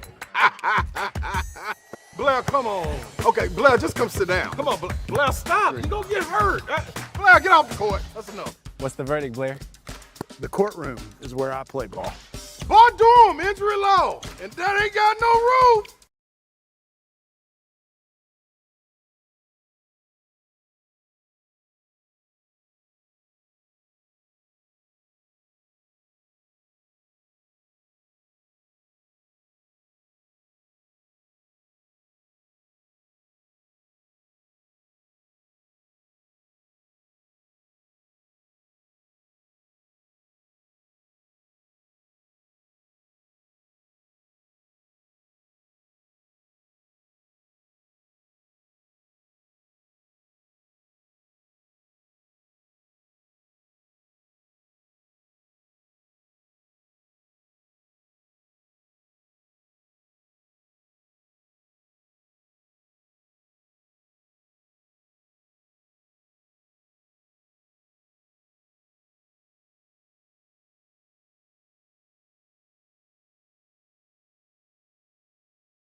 3HL 104.5 The Zone. Brent Doherty, Don Davenport, Ron Slay, the executive producer of 3HL, is Zeph Dog. What up? You can watch the show live, YouTube, Facebook Live, Twitter, and Twitch. Twitch, please. Sorry. As for Vrabel and Diana Rossini, we'll get there. We're getting questions about it. A lot of people want to talk about that in the chat. I know. Everybody wants to talk about it. Well, that's the kind of thing that transcends sports. So then, yeah, it's on People and Us Weekly, and the whole thing was on page 6. I mean, it is everywhere. In the meantime, in between time, we go to Las Vegas. Todd Furman joins us. Todd Father, what's up? Las Vegas. Everything is good out here in the desert. Hopefully you guys are as well. And the three of you are able to coexist for the first time in studio, at least with me, when it feels like about 6 months. yeah, it has been a while. Hey, odds Rossini and Vrabel are having an affair. I'm not sure we can tack enough zeros onto that particular prop with a minus sign. Even if you go to Slay's Casino, he can't shorten the price enough to make it more palatable from a betting standpoint. And I think you were able to double down when she issued her statement. That might have been the most ridiculous PR campaign I've ever seen, and probably made the whole thing that much worse with the article that broke late last night. Yep. Sometimes you got to leave well enough alone. Can hit anything, man. I mean, look, the bottom line is this, and I'm not sitting here trying to cast aspersions at whatever lifestyle choices people want to make, but I would at least like to think that those folks that are high enough in media have enough PR clout or can reach out to the right people that can help them go into damage control, not necessarily throw gasoline or kerosene on what's already become a 5-alarm fire. Right. Hey, good job yesterday with the Preds money line pick as they were 1.5 goal underdogs, and they win 5-0.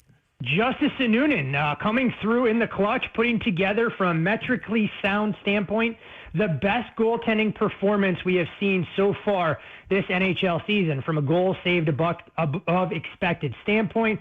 He was phenomenal the first 25 minutes while it looked like the Preds were busy licking their wounds from the shootout loss the night before against the Kings, and while they still have plenty of work in front of them to try and make the playoffs, they at least were able to stave off elimination, and you're seeing a little bit more fight out of this roster. Preds right around plus $1.50 thereabouts to make the postseason. The unfortunate part for them is the LA Kings have the softest schedule of any team, not just in playoff contention, but in the entire league, looming in front of them with 2 dates against the Vancouver Canucks. So how do you think that plays out? Preds with another road game and then finish with 3 at home. You can only control what's in front of you and then hope you get a little bit of help.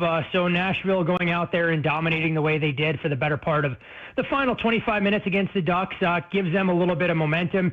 Fortunately, you get a divisional foe tomorrow night in Utah where you are going to be a decided underdog, but at the same time, Utah more or less locked into that first wild card spot. So unless they're hell-bent on trying to play spoiler, I don't think they pose that big a test.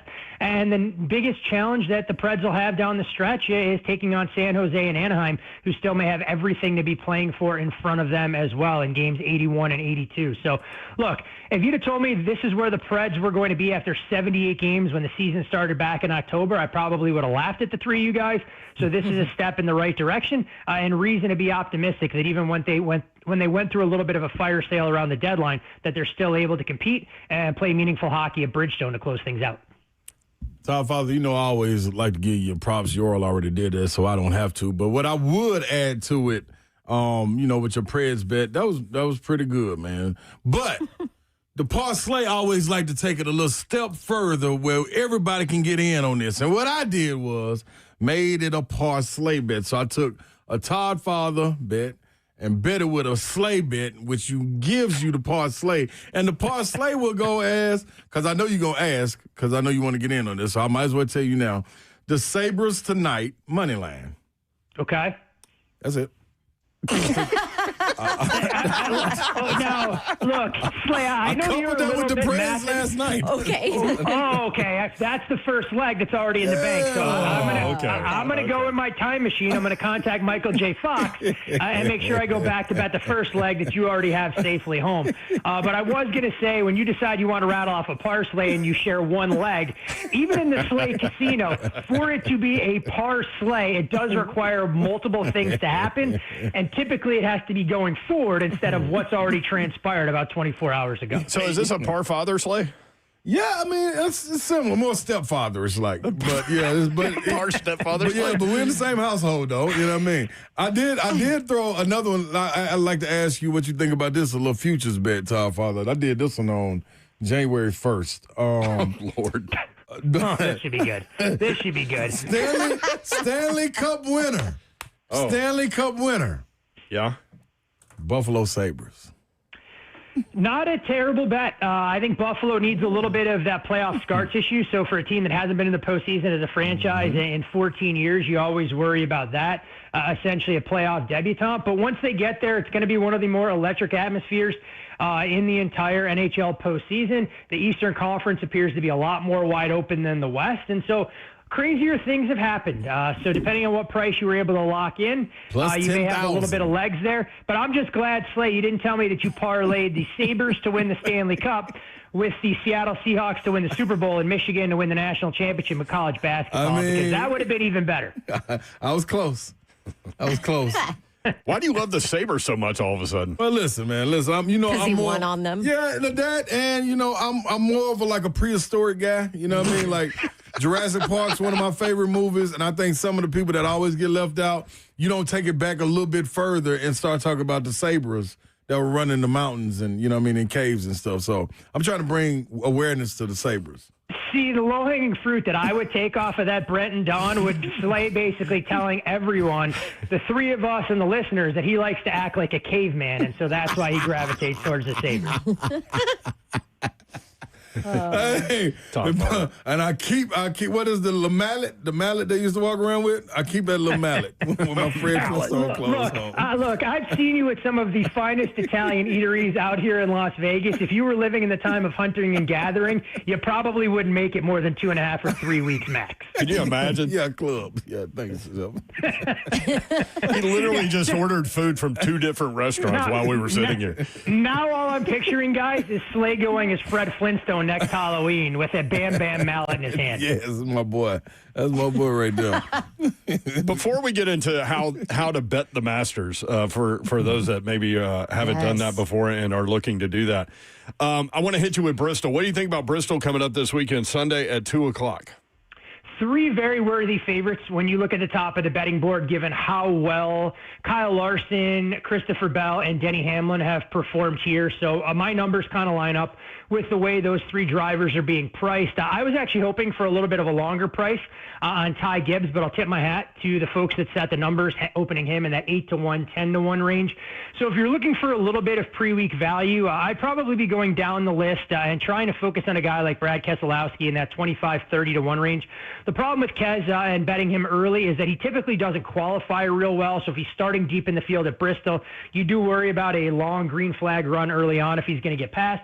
I think Carson Hocevar is extremely intriguing, a young driver still seeking his first win that has shown a little bit of speed in his last 2 trips to Bristol as well. The driver that I would be looking to go against in some of the head-to-head matchups out there, and I've bet against him myself with Brad Kay, with Hocevar, and with Chris Buescher, is actually Joey Logano.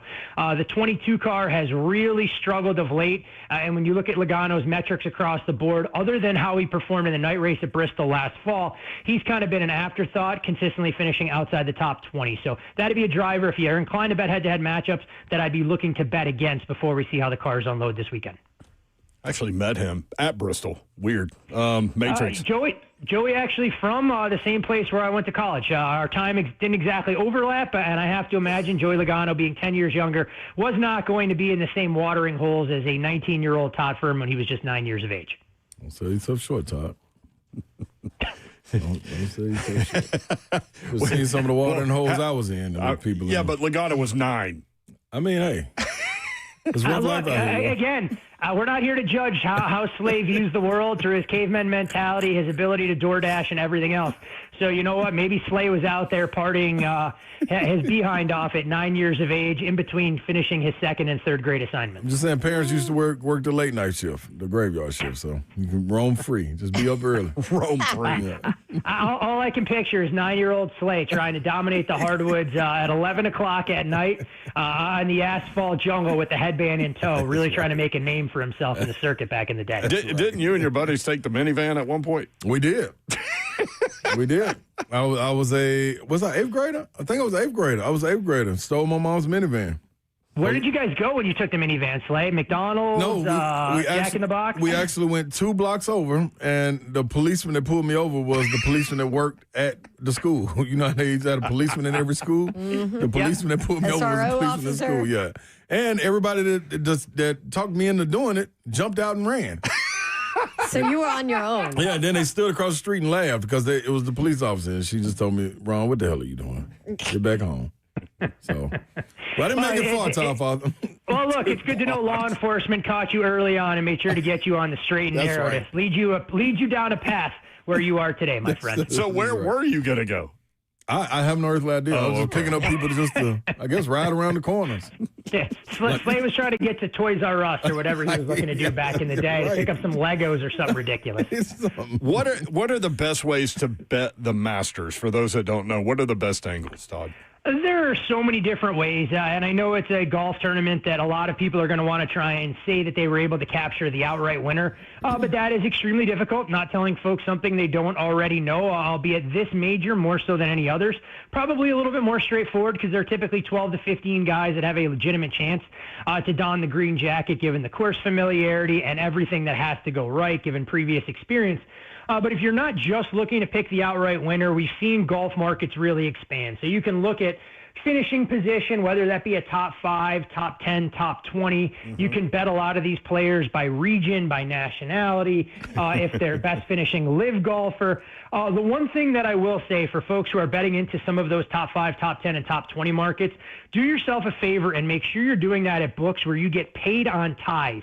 You want to make sure you read a little bit of the fine print because if there's a 6-way tie for golfers, finishing inside the top 20, you can find yourself falling victim what's called a dead heat, where they actually split the price and you're not going to get full bang for your buck. So there are a few national books that do offer a full payment on ties and would encourage folks to kind of be able to check those out. They should be prominently placed when you get into those markets. But no doubt, a fun event, a lot of props that are out there as well. Whether it's individual round. Before you get into all that, is FanDuel one of those?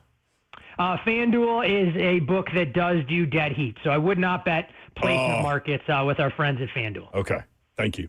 So no problem. Carry on. But yeah, you can find all sorts of other, hole-in-one specials, individual, rounds, and a variety of unique ways to try and get involved with what should be a very fun and always entertaining, fun-filled 4 days of golf beginning early tomorrow. So when you're looking at that. Now, in terms of what I've seen from actual respected action so far in the tournament, I've seen Xander Schauffele, very popular amongst professional bettors. His current price right around 15-1. So he would be a guy that I'd be looking at. I haven't seen much in the way of betting appetite for Scotty Scheffler from pro bettors, whether they're deterred by his current form or just a number that's extremely short, around 5-1. He's not really getting bet any more than Rory McIlroy, who comes in with some injury concerns. Bryson DeChambeau, John Rahm, all taking a little bit of action, but nothing substantial there. I will say some of the trendiest guys, and you always worry about having these players in your portfolio that are catching all sorts of buzz. Not saying they can't win, but means you're not going to be able to get that much in the way of betting value out of them. Matt Fitzpatrick being one, Cameron Young being another, and Min Woo Lee being the third. So 3 players that I think you're paying a premium to try and back. Look, they all come in, and you can understand why they're generating betting interest throughout the markets, but guys that won't be able to make my card just knowing that the numbers are a little bit too short. Schauffele, I took from all that. Yep. Xander makes sense, and if you want some of the placement markets, I think 2 guys that make some sense. Corey Connors, top 20 at a price tag a little bit north of 20-1. Patrick Reed, has a boomer bust potential to his game as well. Has been showing some good form as part of the DP World Tour as he looks to earn his way back into the PGA mix. Can see making a case for him. And I have a little bit of a soft spot for Ludwig Aubert when we go to Augusta. Not sure I trust him to win at a price as low as 16-1, but I think a top 10 market at a shade less than 2-1 worthy of a small bet as well. Do you go head-to-head with guys like you do in NASCAR? I used to do a lot more head-to-head, but since I don't really handicap golf on my own, I'm kind of at the mercy of the information that comes across my desk. And some of the best matchup handicappers that we used to work with have since retired from the game.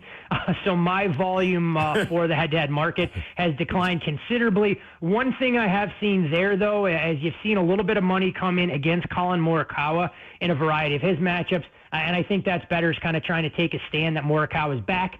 Could pose a problem. And the one thing about golf that's always important to know, as soon as a golfer tees it up, you have action on that particular wager. So if a player were to get injured, say midway through the first round, and your player, even if he's out there performing poorly, you get credit for that victory. So Morikawa seeing some money against in a lot of his head-to-head matchups. Oh, that's interesting. Okay. Well, do you like the Sabres bet tonight, or do you have an NHL thing coming up?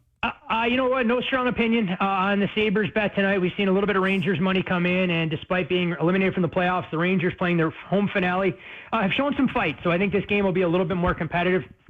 We'll see exactly what we get, but Buffalo is starting their top goaltender, Anuka-Pekka Luukkonen, against Igor Shesterkin. If I was going to get involved in anything tonight, small bet, Edmonton, San Jose, under the total at 6.5. You should be able to find no worse than plus 105 in that particular market. Full disclosure, I bet each of the last two matchups between these teams under because I show value. Both went flying over the total. But look, you guys know me well enough. Just because I burned my hand on the stove multiple times doesn't mean I'm not going to put my hand right back there if I show value. And that's exactly what I'm going to do tonight with San Jose and Edmonton. That's right. Grab the mallet, Todd. Yeah, I show value. That's what I got to figure out. I got to grab the mallet. I got to figure out where I'm going to get my brontosaurus steak or whatever the hell else other caveman eats. So, Slay, I appreciate for making us smarter, trying to go through the prehistoric times and telling us how much you love Jurassic Park. I'll expect next week you to rank all the movies in the Jurassic Park series in chronological order and in terms of which ones you actually like. I can do that. I can do that. I most definitely can do that. It's not this last one. Yeah, that was a little rough. See, so there we go. So Slay, look, I'm giving you homework here. He did watch Hoosiers for the first time last night. Yeah. For the first time. Yeah. First time. Solid. I mean, look, I understand it. I like Hoosiers. Do I think it's a little bit overrated? Yes. But I have to give Iowa State a world of credit for them electing to go with 4 defenders on the court at a key juncture of the game. Much like in Hoosiers, it didn't quite work out so well as it did for Gene Hackman and company in the movie from the folks from Hickory. Yeah, Iowa State gave up the N1 and then lost. Yeah, exactly. So every live sporting event, as you ladies and gentlemen realize, not exactly a fairy tale made on a Hollywood sound studio. Thank you, Todd. Always a pleasure, guys. Enjoy the Masters this weekend. At Todd Furman on X. What'd you say? So who you going with? Shoffley. Xander Shoffley. Xander, okay. That's I went with him about 3 years ago. I did. I mean, you know their games change. Yeah, but we were talking. What's that guy name? We because he was going Virgil early. Herring. Virgil. Oh, yeah, Virgil. We recorded him early, and I was like, "What's up with Xander?" So since we're here, when we come back, I've got. We'll take your phone call, Matt and Xander Patrick. didn't pay for me. Stay there. We'll get to you. Also, there is a local golfer at the Masters that Virgil Herring told us about at the Super Bowl. His nickname is The Fridge. And Bryson said some really complimentary things about him. Got that for you next. 3HL 104.5 The Zone.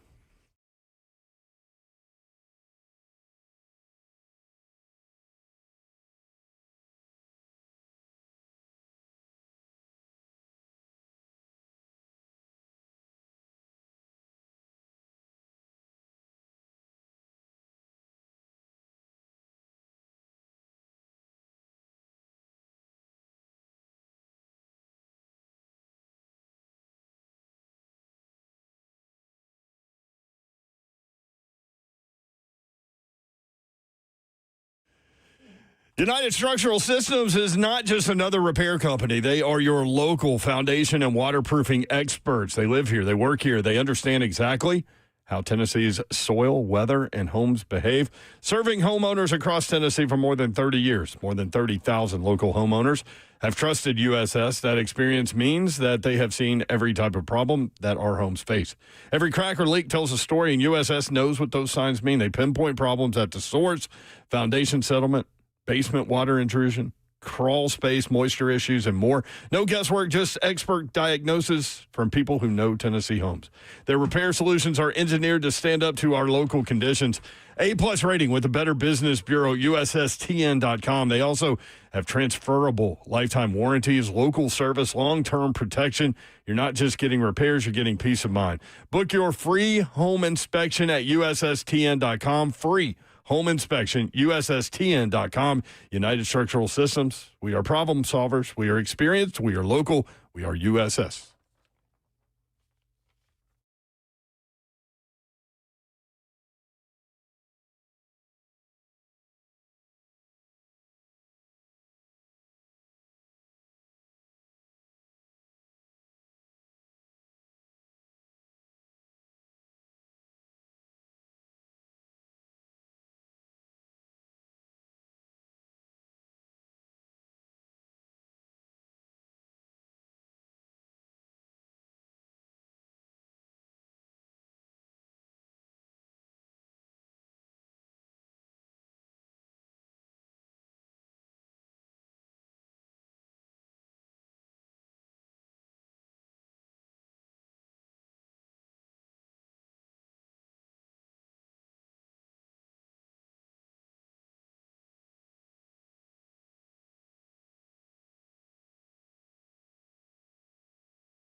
HL 104.5, The Zone. Local golfer involved in the Masters. He's from Dixon. I'll tell you about him in just a second. Patrick is in Sunbright. Patrick, what's up? If you don't want to wait for Bristol, you can just get on Briley in the afternoon. Okay. All right. Anyway, I wanted to talk to you about a guy that, if he's there in the third round, okay, think about Trey Dan Stoops. I think he's great. He was walk-on, got hurt in 24, but came back strong in 25. What position you play? Corner. Oh, corner. Okay, corner. He's projected to be a nickel, but he already visited with the Titans, or so they say. So I just wanted to see what y'all thought about him. Yeah, Traydon Stukes from Arizona, 6'1", 190. I don't know much about him. I have seen him mocked, oddly, to the Titans, so we'll see. I think they feel – thank you for the call. I think that I initially thought he was talking to somebody else when he was talking about Bristol and Broadway Parkway, but now I get it. I think they feel like they've got their 2 starting outside corners now in the offseason, and then they've got a movable piece currently on the roster that they'll move inside. So, but you always need depth in guys, for sure. 615-737-1045. Matt in Connecticut. Matt, what's up? Hey, guys. Thanks so much for taking my call. Yeah, man. Yeah, so just wanted to bring a basketball movie into the picture. I was thinking of Rebound, The Legend of Earl Manigault. Not sure if you guys have seen that, but it came out on HBO in 1996, kind of a throwback. I have got not Don seen Cheadle, Eric LaSalle, James Earl Jones. Really great movie, though. Just wondering if you guys knew of that one. Yep. No, I've seen it. That's, no that's a strong list of actors. Yep. Local hero up there, man. Earl Manigault. That's right. Oh, I have seen that. Mm-hmm. Yeah. Right there with the jeans, leaving chains on the top of the backboard. Yes. Yeah, good movie. Good movie. Don Cheadle's phenomenal. In anything. Yep. 615-737-1045. DJ in Clarksville. DJ, what's going on? Hey, guys. How you doing today? Good. What's up, DJ? Good. Good to finally be on. Thanks for taking my call. Appreciate you. I was hearing you guys catching about the different sports movies, and a good one that I've seen several times is Glory Road. Have you ever heard of that one? Absolutely. Yeah, we actually mentioned that one. That's top 5. Did you? Yeah. Okay. Yeah, I wasn't that's on a good earlier, so Yeah, no, that's a good an one. awesome movie. Classic. Thanks for taking my call. Oh, appreciate you, man. 615-737-1045. If it come on, I ain't turning that one. Mm-hmm. Yeah, I love that movie. There's a guy at the Masters that I am interested in following. Virgil Herring told us about this dude at Super Bowl Radio Row. His name is Jackson Harrington. He is from Dixon. He's a sophomore at the University of Tennessee. Catch that, Zeph? I already knew about this. Yeah, he received an invite to the Masters with a runner-up finish at the 2025 U.S. Amateur. Remember, Virgil Herring was like, these guys are so locked in now, they stand over a putt, and they just hit the putt. And it was like a 7-footer. And if he makes it, he goes to the Masters. And he just stood over it, hit it, and, dropped it. So this is his first major championship appearance. His nickname is The Fridge. Because he's ice cold? No, I'll tell you in just a second. I texted Virgil. I said, I know you told us why they call him the Fridge, but remind me, and he did, and I'll read that in a second. But this is what Bryson DeChambeau had to say. He played a practice round with him, and he said, I played with Jackson Harrington today, and he's got an unbelievable game, has the same ball speed as me. If he catches fire, he could be leading the tournament too. Wow. How about that? That's coming from a. What are you doing, C-Wiz? You call him a great? Is Bryson DeChambeau a great? Yeah. Yeah. I mean, in today's game, yeah. A lot of people think he's going to win. He's the second favorite to win. Yeah. He click-clacking and still getting on people's nerves when they're doing the Probably. Okay. And because it was a bit of an irritant, wasn't it? He's an irritant, yeah. He's like Woody Woodpecker. That's a nice way to put it. I'm going to start using that. Can't do that on camera. He's an irritant, like Woody Woodpecker. She's an irritant. He's going to get under your skin. So the nickname The Fridge, like remember William Perry? Yeah. It's nothing like that. He's not like humongously big guy. But they like come behind it with some refrigerator power? I said, why do they call Harrington the Fridge? I know you told us, but I can't remember. He said because of how much food he can eat and how far he hits it. So that's yeah. Okay. I know fitting. that, man. Yeah, fitting. Own it. See, I would want people to just think because I'm ice cold. Nah, I go because I'm eating. I got that ice water running through my But see, veins. he's not a huge dude. Show us a picture. In the blue? Yeah. Well, he's turned to the side, so and his arms in the way of his gut. Yeah. Mm-hmm. You don't necessarily have to be big to be the Fridge. You just be strong and Right. The wide fridge a we little all bit. know Yeah. is That's a big dude. big old fridge. Yeah. That's 615-737-1045. Greg will come to you if you want in. Jump in. We've got some notes from the NFL, college basketball, Major League Baseball, all coming up. Stay tuned. 3HL 1045 The Zone.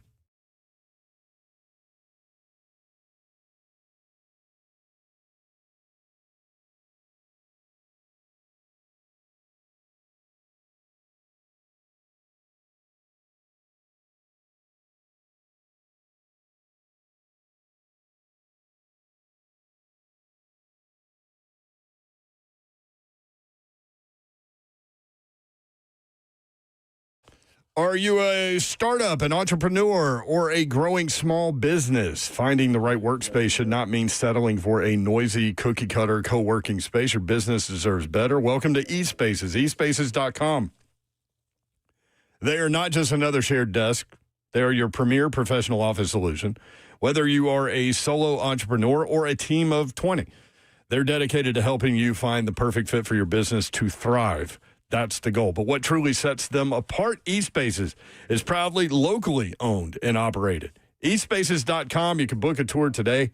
That's eSpaces.com, redefining co-working with exceptional offices for every business. Private offices, team suites, meeting rooms that are fully equipped, 24/7 access, flexible terms, beautiful professional spaces that are move-in ready. Tours available now. Reserve your space early. Visit eSpaces.com. They have 15 Middle Tennessee locations. Find them right there online, eSpaces.com. What's happening, good people? You know what time it is. It's time to go get involved in making people feel great. Your spouse or yourself, does not matter. You need to get over to a Moment's Peace Salon and Day Spa. Make it real simple for you. You don't want to be the one having to get a massage. They can do it for you. Manicure, pedicure, I'm sure you're not down there doing that. So sunless tanning, waxing, whatever it is, Slayscape. Yep, dive on in, man. I'm just letting you know. Go to a momentspeace.com and check it out. Check out the website. They have their own concierge. See that? Concierge.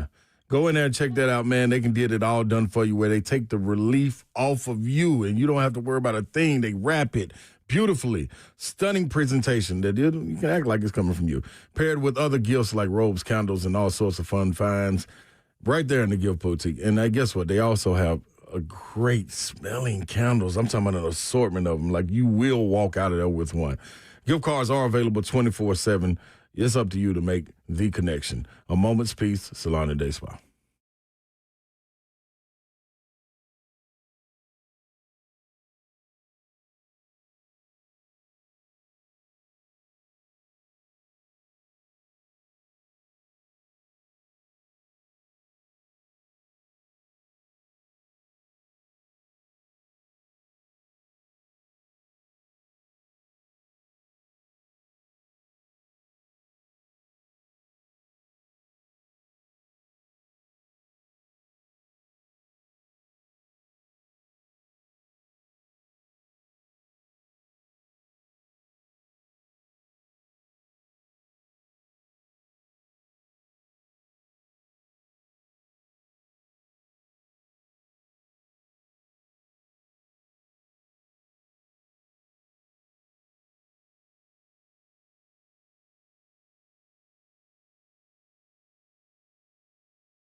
Good afternoon. It's 5:02. I'm Joseph Bonanno, live from the 104.5 The Zone Circus Sports at the Mid-Kentucky Downs Studios. The Titans hosted Indiana wide receiver Omar Cooper Jr. and Texas Tech edge rusher David Bailey David Bailey on 30 visits today in Nashville. In NFL news today, the Houston Texans have exercised the fifth-year option on quarterback C.J. Stroud and edge rusher Will Anderson. And the NFL also informed clubs today it'll begin training replacement officials for next month, with one goal of preparing them for visiting starting June 1st if no deal can be reached with the referees union. Negotiations will continue between the NFL and the NFLRA later this week, with the current labor deal expiring on May 31st. In Tennessee basketball news today, freshman guard Troy Henderson has withdrawn his name from the transfer portal. He will remain in Knoxville next season. And the Lady Vols got a commitment from Liberty transfer guard Avery Mills, who averaged 15 points a game last season and earned first-team all-conference honors at Liberty. For all foundation repair, whatever needs you need to visit USSTN.com. Breaking news at once in your home for the Titans and Balls. This is 104.5 The Zone.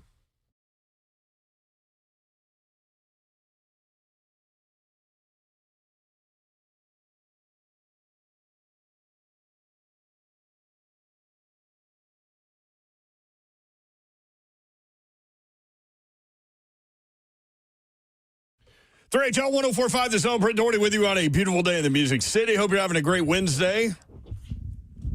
I'm day.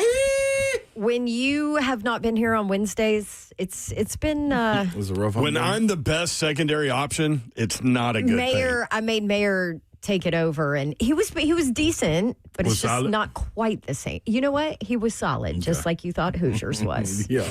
The it's just all right. I was the Hoosiers of Hump Day. It's cool. the one time I tried it, it was awful. Oh, it was awful. Yeah, I don't It was think so bad. I don't think your cadence can get done. No, I can't. Dawn refuses to do it after After y'all made fun of me and Last then one. kept it. Don't you play that on the board? I will come in. See, and she says cut all you. this and then criticizes how I do it. I did not criticize. I She just said yours is said. solid. It's okay. I said you're solid. That is a compliment for It me. is. It No, was and the I mean, best in all seriousness, like, I was the best second option. That tells you how bad it was. It was the best we got. Yeah. That's all we had. Happens. I think what you should do is get him, like, to record it, and then we can do it if he's not here. Yeah, on but that's no Wednesday. fun. No, it's no fun. I'd rather see Making you struggle people through it. Making people do it on the spot. That's what's fun. You should have callers on hold and let them do it. Oh, we should do that. Well, but you're going to be here the next couple Wednesdays. Oh, so yeah, we're good. absolutely. Real quick, Babs Prize, close it. Close it. Uh-huh. Close You it. gotta close the closet. Yeah. Close the closet. I better get my words right. I'm hosting 2 charity events the next 2 nights. So What's better the get my- Friday one? Crockett PTO charity night. Yeah. Crockett Elementary. We're gonna raise some money for some kids to get a new playground. Dope. Okay. Playgrounds are needed. Playgrounds are needed. Yes. Oh, you got to help them. Well, every single day I'm like, okay, baby Babs, what was the best part of your day? And she's like, recess. Every freaking day. That's, every kid in the history of kids says that. Yeah, she ain't wrong. So I'm like, She's gonna stuff. come home and say math.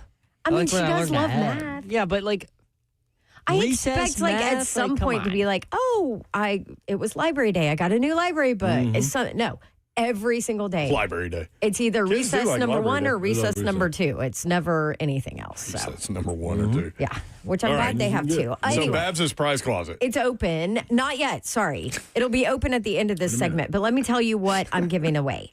2 tickets to see the Preds host San Jose on Monday, Huge right here game. in town. Yep. Huge game. Plus 2 tickets to Holiday World and Splash and Safari. And the Predators game, the first 5,000 fans get a Nashville Predators soccer jersey How about presented that? by Regions. There you go. And it's 50% off Michelob Ultra Night, by the way. Oh, Woo-hoo. That's a good night. okay. It was National Beer Day the other day. Yeah, maybe that's why they're Jersey doing and that. beers. Yeah, you know what? They just want the fans loud and rowdy and Yeah. make it a hard barn to win in. Trying doing it in the stone. trying to get in the playoffs. So Yes. they are So end of currently this there. segment, I will take caller number 5. 615-737-1045. Have we done intros? I just got lost. Not this hour. Yeah, Yeah, no, yeah. There's not Davenport. She's I'm over here. there. She's I'm over in the there. building. I'm in the building. I'm in the building. We just roll. Overlap them, Zeph. Go. Yep. I already did it, though. There you go. Slay Dog's here too. Kind of like I that. like that little mix, too. Like that mix. That was pretty good. That is pretty good. Time for the show. Have y'all heard that Mike Vrabel and Diana Rossini are involved in some some stuff? What are you talking about? You guys, this is now, I follow all the gossip. Like You follow a bunch of stuff, man. yeah, conspiracy theories, gossip stuff, She sent us medical one on, stuff. I love that. She stuff. sent us one on Artemis too. That was kind of conspiracy theory, out baby. there. Green screen. Watch out. Anyway, like my celebrity gossip, Us Weekly, People, Us Weekly, whatever it is. It's usually all celebrity gossip. Diana Rossini and Vrabes are all over it. Once that hits that stuff, man, it's transcended sport, and Like, it ends I up had in People Magazine and Us Weekly or Good Morning America and all that stuff. You're done. Yeah. You're done. Like, I had one of my best friends growing up who is not a sports fan at all, lives in Texas, texted me and was like, wasn't this your old coach for your team or something that you like? What is this? This is crazy. I mean, everybody in the country is talking about this right now. It's nuts. So, from a professional standpoint, Vrabel will be unaffected career-wise, right? Like, he coaches football, nobody cares about his personal life, and that is his personal life. But when it is a reporter who reports on you, she's going to have a tough one with that because her whole journalistic integrity thing gathering information. Yeah. And she covered the Titans. She was a Titans reporter for a while. Yeah, she broke every single Titans story. And we all knew then, every single one of us knew her source was Mike Vrabel. Yep. Everything she broke, we knew came straight from Mike Vrabel. Like, it was so obvious back then. And that was a while ago. So professionally, how do you think she is affected by this? As Duck Falling put it in the chat, Dawn, as a person that identifies as conventionally attractive, how do you feel, especially as a woman in sports? That's an interesting way to put it.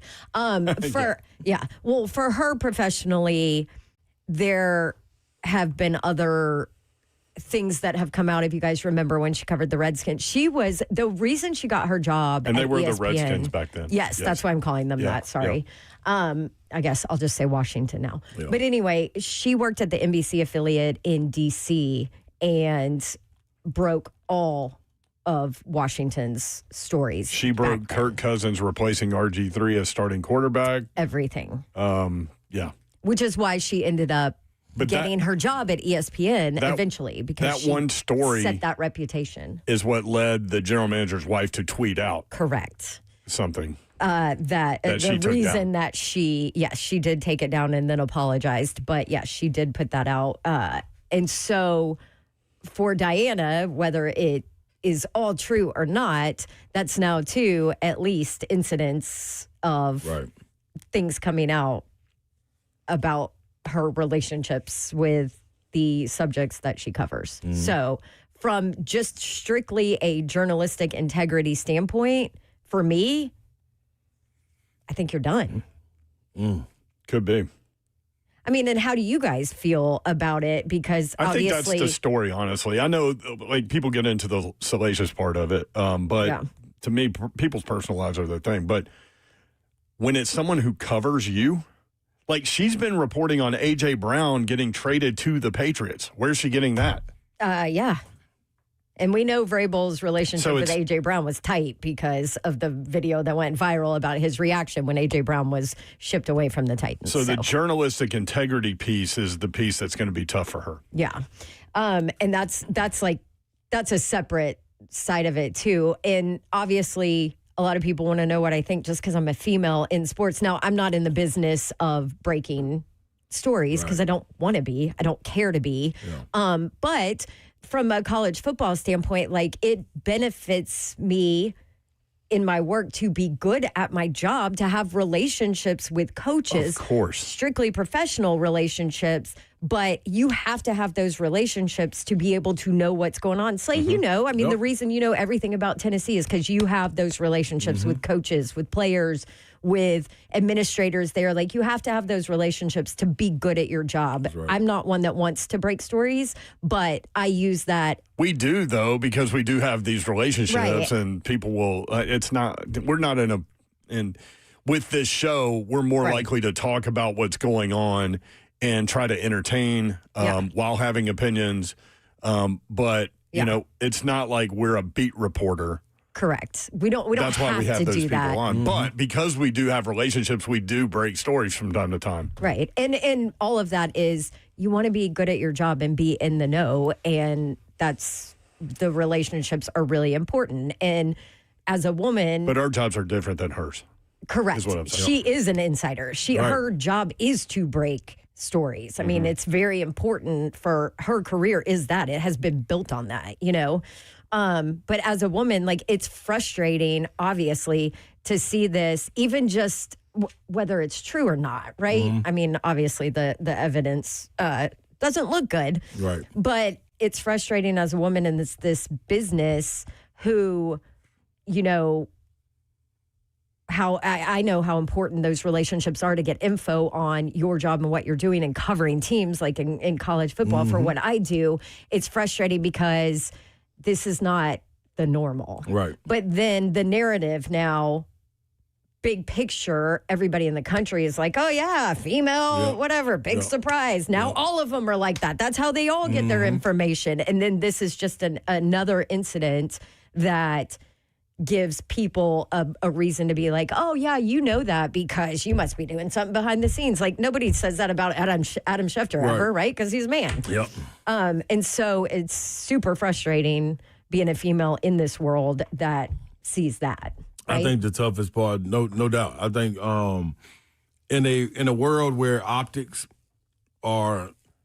they speak because you're not necessarily taking it from the journalist or he said or reporting live, I saw such and such. You're not talking from first eye, what is it, first eye view or whatever it is. Like you're taking it from anybody in the room that has a phone can report on the story and put it out on a platform and it take its own legs. So you don't have to have content behind whatever it is. You know what I mean? So optics are important, especially in a work environment. Credibility important, right? Yes. You don't want to let that get out in front of you before you're able to tell the story and put the content with the picture or the photo or whatever it is. So I think that's the problem with it. The other part is I don't know in this landscape that we live in today, is that enough to say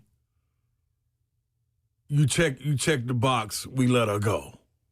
You know what I'm saying? Just from the simple fact of, I think, will this cost her her job? You know what I mean? Because we've seen people with DUIs, we've seen people get caught up in scandals, and they've still been able to come not out unscathed, but maybe hushed for a minute and then emerge back into that lane.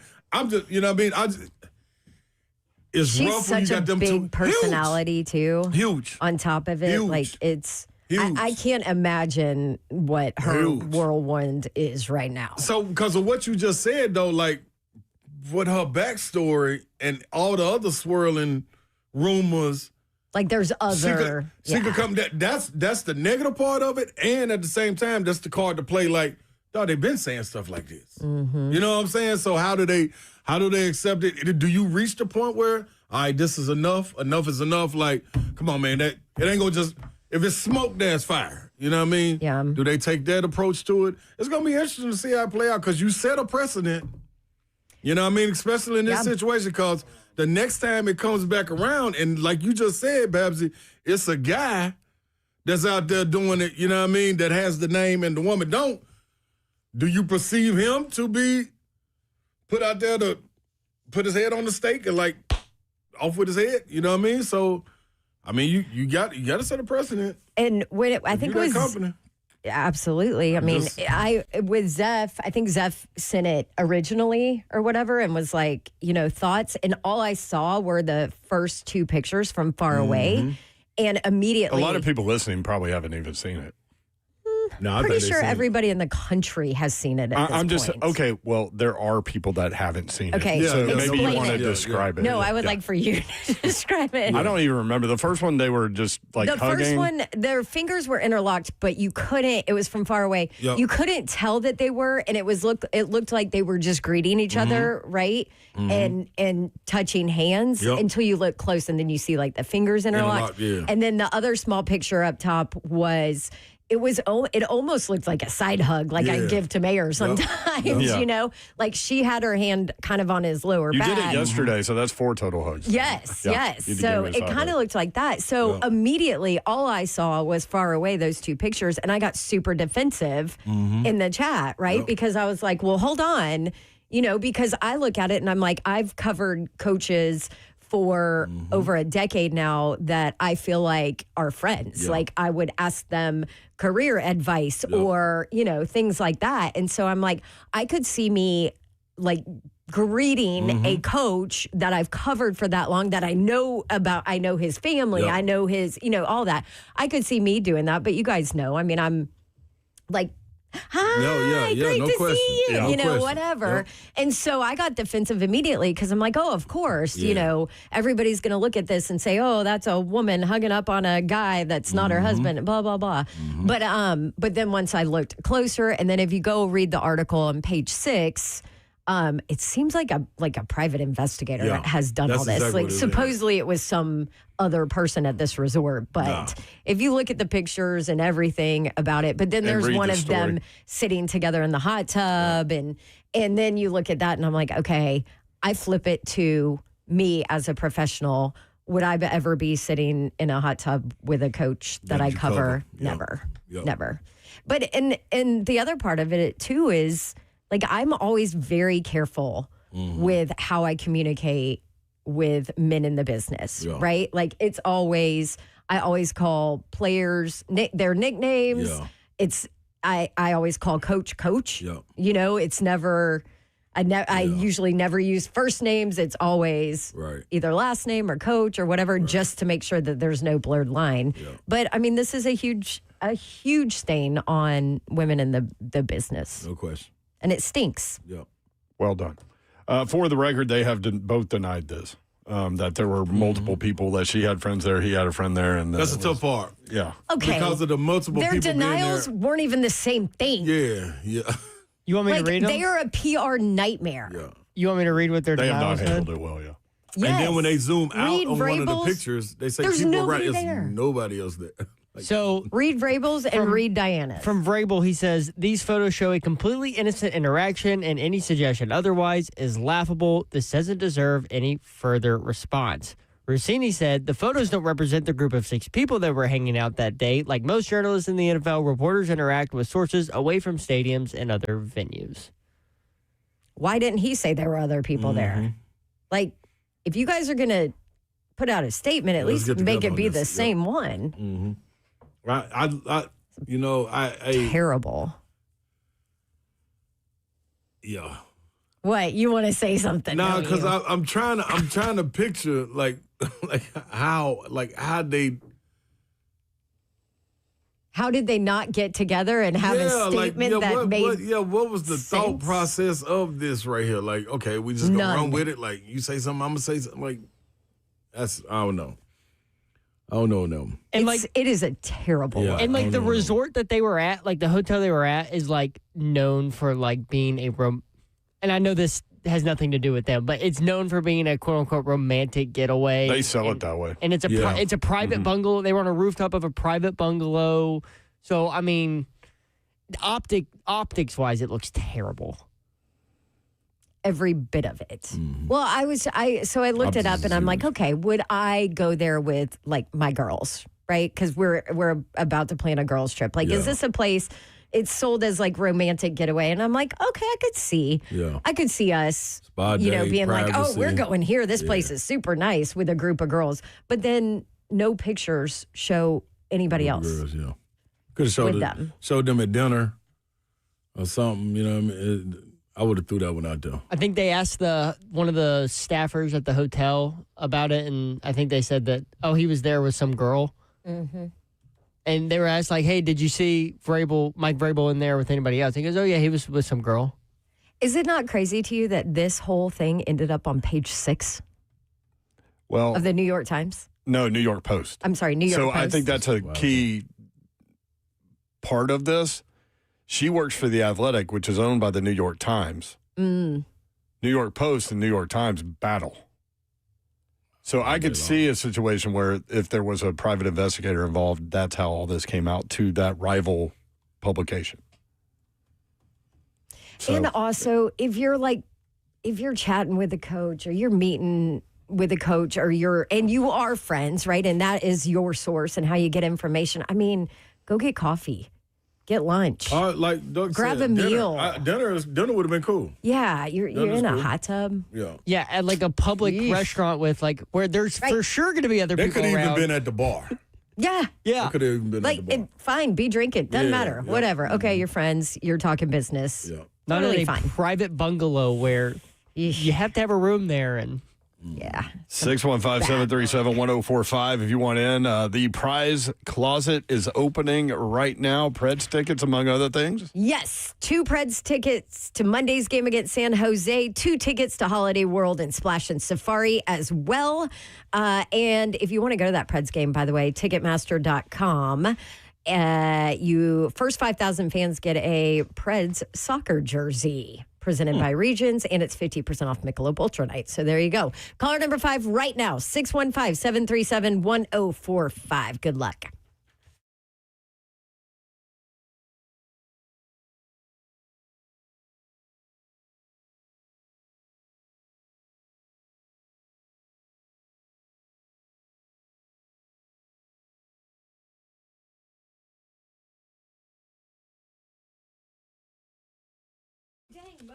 What's happening, good people?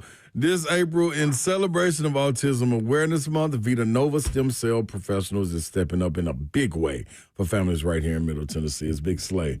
And I'm got to get with Vita Nova because they're offering, 20% off all stem cell and exosome therapies for autism candidates throughout the entire month of April. Leading the charge is local expert Dr. Mehta, the board-certified regenerative medicine specialist with years of experience treating neurological disorders using advanced stem cell and exosome therapies. Dr. Mehta and the team at Vita Nova are dedicated to helping support families with real regenerative options, people. If you're exploring new possibilities for your loved one, now's the time. You need to call Vita Nova at 615-801-8005 today, or visit VitaNovaTN.com for details. That's a 20% off all month long, only at Vita Nova Stem Cell Professionals in Franklin. Buddy Allen Floor and Home. BuddyAllenFloorandHome.com is the website. They've been in Donaldson for a long, long time. 2405 at Lebanon Pike in Donaldson, helping people for years, decades. 615-883-3289. And now through April 20th with approved credit, get 0 interest for 18 months and up to $1,000 off. Buddy Allen doesn't just sell carpet. They make floor covering, kitchen, and bath projects simple. From imagination to installation, BuddyAllenFloorandHome.com. Pick your cabinetry, countertops, plumbing fixtures, shower doors, bathtubs, hardware, lighting, and flooring all in one spot. Plus, if that sounds like a lot to you, they have design experts that are there, willing and able and ready to walk you through every step. Measurements, materials, professional installation, so there are no surprises, just beautiful results the Buddy Allen way. Buddy Allen will help you create spaces that you will be proud to call home. BuddyAllenFloorandHome.com, built on tradition, designed for the way you live today. Buddy Allen Floor and Home.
3HL 1045 The Zone. You can watch the show live, YouTube, Facebook Live, Twitter, and Twitch.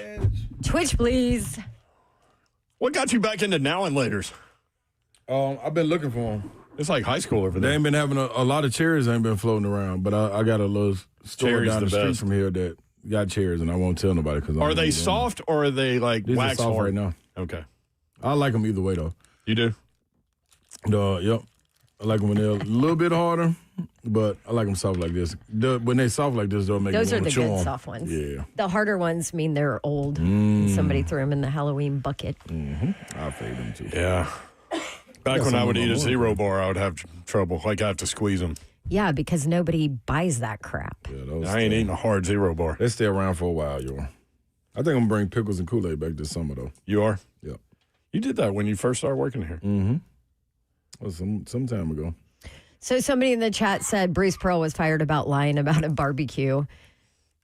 He was fired because he lied No, not to the NCAA, right? That's During the the reason. investigation. Yeah. Vrabel ain't getting fired, y'all. No. What? I mean, Nobody cares what he's doing in his personal gonna say, life. he He didn't- just went to the Super Bowl. he didn't break any. Diana could. She could. She could. He didn't break any league rules or NFL rules. That's one of like- the biggest comebacks. Well, with her, But that's why I what keep would saying. You guys, do you guys think she should be fired? Like, I don't necessarily think she should be fired, but I will say I think her credibility takes a hit. That's the part where the company has to decide if it's worth going through all that. Yeah. But we have such a quick news cycle. I think people in her business will look at her differently. And I keep coming back to the words journalistic integrity because at the bottom line is like whatever they did is their personal stuff and whatever. Yeah. But she is a reporter trying to get information from coaches. Yeah.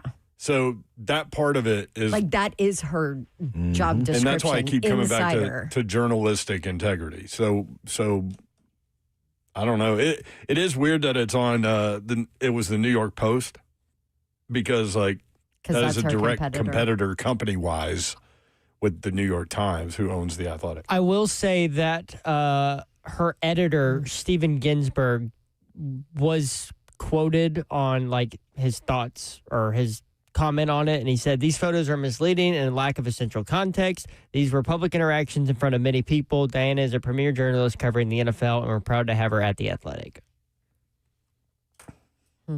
There you go. I'm interested to see what they both say now. Like Vrabel probably won't say anything else. But she probably needs to or has to. She's going to have to. Yeah. We can already see how that Vrabel press conference is going to go if it gets brought up. Boy. Johnny, I'm here to talk about football. Johnny Nashville says zero candy bars are so good. No. Every time I mention this, like the zero bar guy comes out. There's always one. Yeah, there's only one or two of them in the entire country. So our friend Moses texted us, who does work with us. He also works with the YMCA. He said this was news to me. I know. There's I was always like, people okay, out there dang, that are so. I thought everybody saw this. We get trapped in what we're doing, but there are so many people that are so busy with what they're doing in their lives that they miss things. And check it out. He's like, I listen to y'all to get all my information. So. Shout out, Moses. We got it for you, Moses. 615-737-1045. Misty and Bon Aqua next up. What up, Misty? What up, guys? What's up, Misty? What up, Misty? I got three things.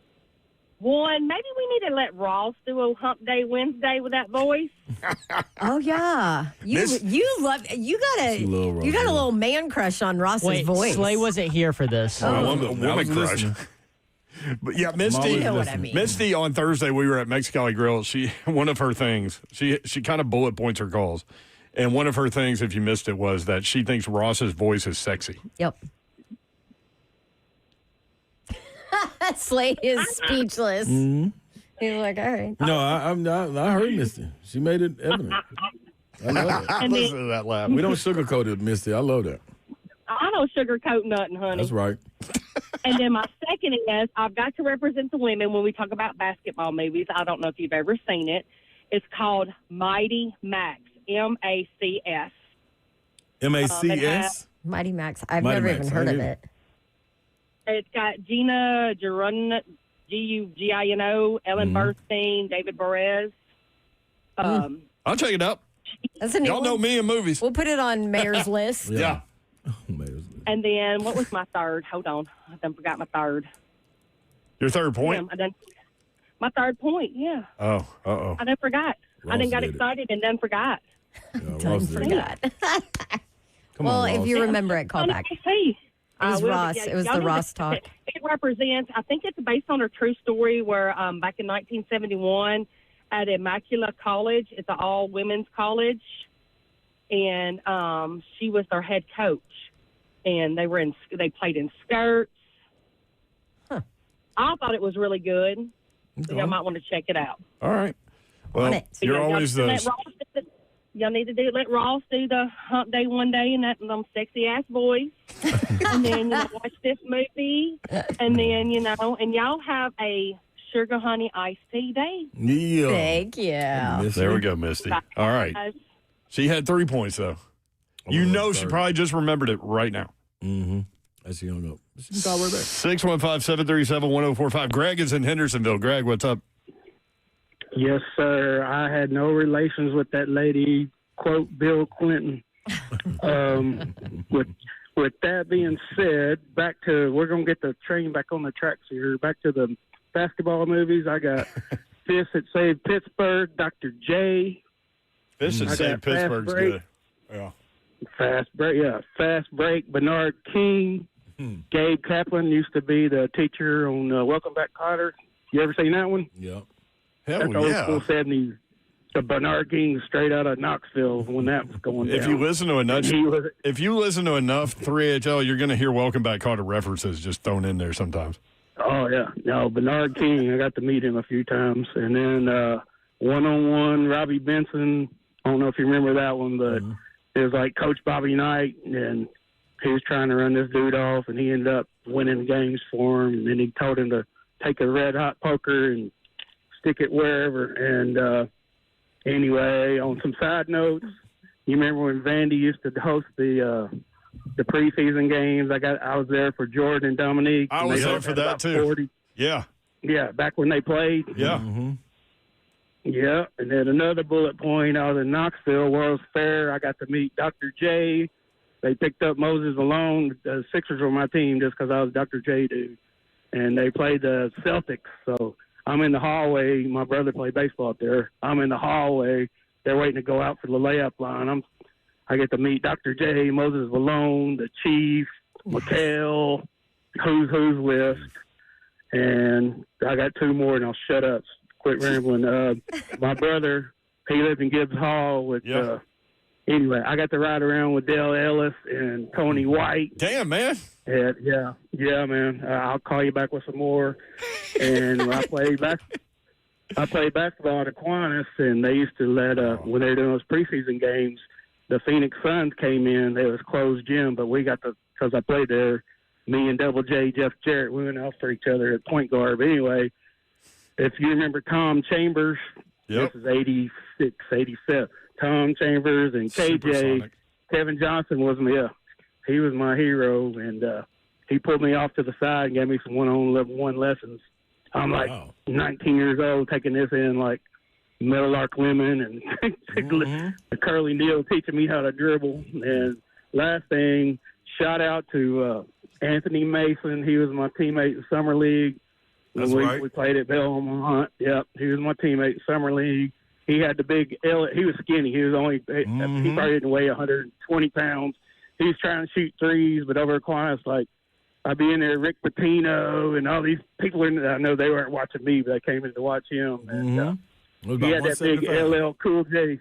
Yeah, he had that big LL Cool J dope rope on right when I Need Love came out, old school. And a last shout out for Big Slay Dog. I homeschool a kid that lives like a half a block from Pearl Cone, and that's football field, the AstroTurf. Yeah. That's the greatest thing. I don't know what it's like to play on it. I know it's got to be hot as Stone say Shino or whatever.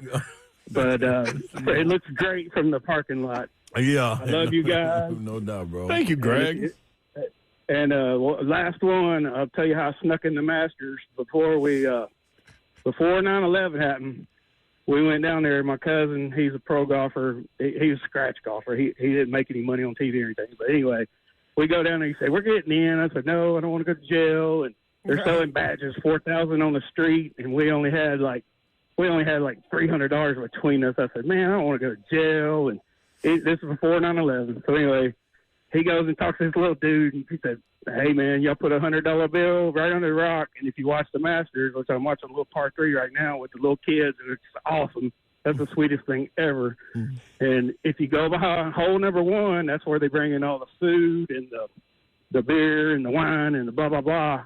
He said, "Follow these trucks in there. Y'all get amongst them." And then we went back there after 9/11. We went back there, and they built Fort Knox and had the National Guard there. And it's like, never mind. We went and played golf. We played golf. All right. Love you guys, man. Thank you, Greg. Bro, Appreciate you, man. No doubt. How nice was that guy? Thanks. Man. Sneaking in the Masters. Man, you That's big. cannot do that nowadays. He had so many bullet points. Mm-hmm. And he hit all of them. I mean, he hit all of them. I'm mad at him. I bet he's got some stories. He needs a book. No question. Shout out Anthony Mason. How many basketball players did he reference in that one phone call? And great one. All of them? We'll be right back.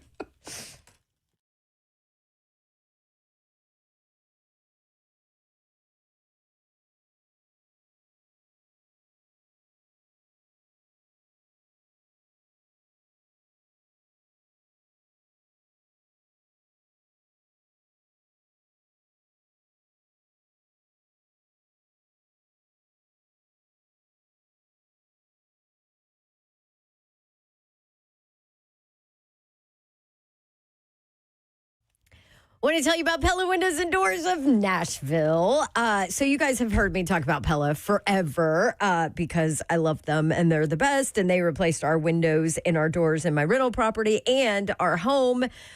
So this is the reason that I ended up having to call Pella. The windows in our home, little tiny microscopic bugs would end up on my windowsills, and it was because my windows were failing. And so all these little bugs would get in. And so we had to replace those windows. And I used Pella Windows and Doors of Nashville, and they were the absolute best.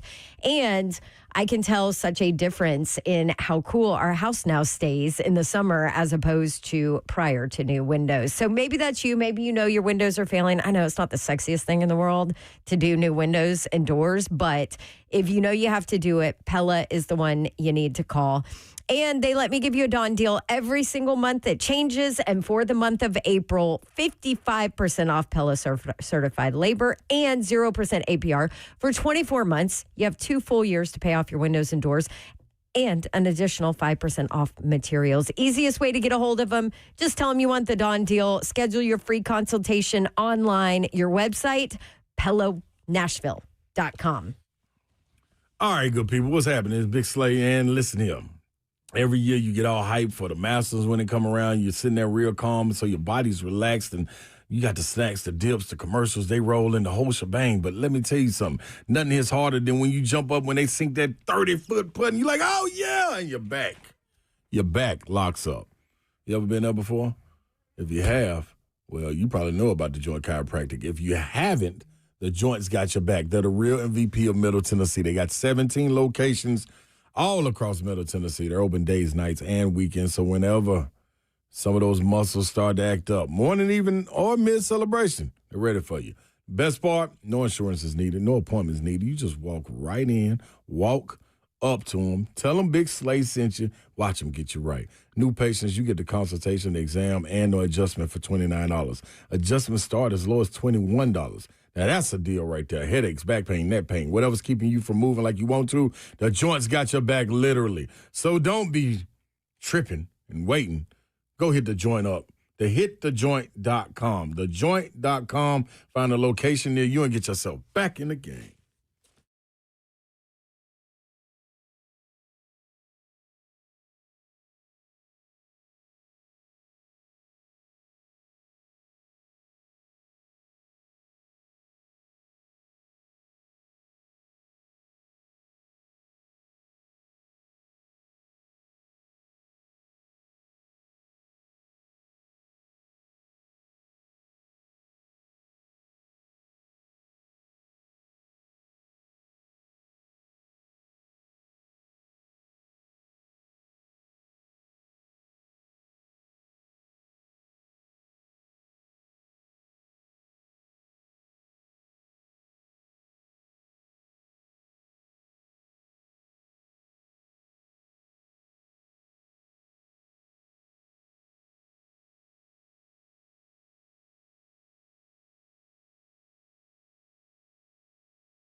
Miley Cyrus, really? I'm lost on this one. Honestly, can I be honest with you? Hopefully, always. Like, you got to wonder when somebody says that. Because it makes me wonder if you're not being honest the rest of the time. I was scrolling on my phone on Twitter, and I looked up, and Traffic was hit, and that was the first song I saw. So Miley Cyrus. I saw her in a restaurant one time, and people got word that she was in there. So here come all these girls and stuff, like little girls wanting to take pictures, and she did it. She just stood there and took pictures with everybody. Montana. Yeah. 615-737-1045 at 3HL1045 on X. You might not want to call because we got like 4 minutes left. No. Misty remembered her third point. Misty, what you got? What's up, Misty? Okay, so I was watching baseball. I was flipping through the channels. I can't remember what team was playing. Well, the batter hit the ball, and it went foul ball. And, they kind of zoom in when it's kind of close for the catch and for the outfielder to catch it. Mm-hmm. Well, it went into the stands. Well, let me tell you, this lady was not small by no means. I saw this. I know what you're talking about. This was hilarious. Mm-hmm. She went to catch the ball, and she come up, and let me tell you, it was a full damn moon. Oh, no. Yeah. And it was double moon, really. Yeah. Like, you could hear the commentator. They marked part of it out, and he's like, "Oh, damn." Mm-hmm. So it was like a harvest moon. Oh, honey, it was like 2 moons put together.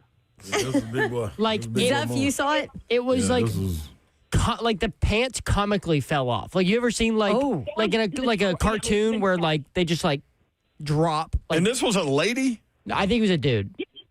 I think it was a lady because the dude, he must have been, it wasn't small. He must have had big women boobs. Oh, boy. But because they had wrong. It happens, they Misty. seemed right at it at first, and when they saw it was the butt, they was like, "Oh," and the guy was like, "Oh, damn." But I'm going to leave that with y'all for today on Hump Day. Y'all have a wonderful day. Thanks, Misty. Perfect home day. Zeph said it was a man, and she said it was a woman. I mean, Now we all have to go try to find this. Right. Either way, the pants literally comically just dropped, like disappeared. Like there was no belt left. Oh, my gosh. X, it says X is in Lebanon, but I think he's in Knoxville. Is that right? Yeah, but X. X. Oh. What's up? How y'all doing? Hey, there you are. Come on, X, Hey, man. I was walking towards the football field. I had to mute my phone. But make it quick. Slay, what's going on with the Vols basketball program? What we doing over there? I mean, now look, I know Women that or hoes men? is anything. Right. yes. Both of them. It's terrible, right? But the women ain't got nobody, and the men just lost some people, right? Yeah, they did. They gained one back, but yeah, Troy it's Henderson. rough right now. This one of them. Yeah, I'm waiting to see. leave if Kim Caldwell, whatever her name is, keep her job. Let that reporter keep her job. She was just getting the egg cracked. At least she's being productive and getting stories out here. Kim Caldwell ain't even win the game, and she's keeping her job. But y'all have a good day. They did get a Liberty transfer, 5'9" guard from Liberty. There you go. So how many does she have on the roster? Two. Well, one and then two joined. Well, they're both committed. Oh, yeah, that hasn't even They're signed both yet. committed. You're right. Yeah. Avery Mills from Liberty. She's 5'9". She did hit 82 threes last year. She was a first-team all-conference at Liberty. Okay. Sophomore. She was a sophomore. Maybe she fits the system. What is her system? Does it have to be something different now? I don't think she can go away from it now. Well, I mean, she's starting from scratch. She might be able to. Yeah, like That's all she knows, This the right? time, right here. This the time to stay all in. Yeah. 3HL bingo card. I got tapped by the Mo. Tapped by the Mo. That was Darren and Brentwood. Ah, yeah, so did the Waymo. He got Oh, the Waymo. Waymo backed into him I today. forgot about did that too. one. Over there in That's Wedgwood, Houston. ago. I can't sue him because they got Waymo money. He was right. It was funny. He was on a roll. Nick Saban. Dude, man, that was me. That was me. Thinking PK Subban. And it came out Nick Saban. Saban. I didn't even have anything, though. So. That was good. I was the Hoosiers of Hump Day. Solid. Just solid. Just solid. It's a good job, Yor. All of them. That was me. That was Zeph. I said, how many basketball players did he name? Zeph said, all of them. Felt like it. That's a hell of a list. That guy's met a lot of Love it, people. Greg. Thanks for calling. But Yeah. Damn. Love you, brother. Back at it tomorrow. Greg Cosell. Yes. For his favorite. He's got 2 more visits before he joins us on draft day. Do you think he's done with his draft prospects? I don't know. I think he's probably not done until it's done. Okay. All right. Y'all follow me? Thanks, Mayor. Yeah, he ain't done until he done. Yeah, I mean, until it's, here comes the commissioner, Fernando Mendoza. Then you're done. What else are you going to do? Did y'all see Kirk Cousins in an interview today was basically confirmed that they're taking Fernando Mendoza? He said, well, when Fernando gets here, it's going to be. Okay. World's worst secret. Appreciate you guys including us in your day and in your lives. We love y'all. Hopefully we were able to put a smile on your face at some point. 3HL is organized chaos. Mm-hmm. Don't you love it? Have a great night, y'all. Good night. God bless. See ya. Wouldn't want to be unless you were getting a shout out. Shout out to, I guess, Ross' voice. Ross's voice. The deep-pantsed woman man.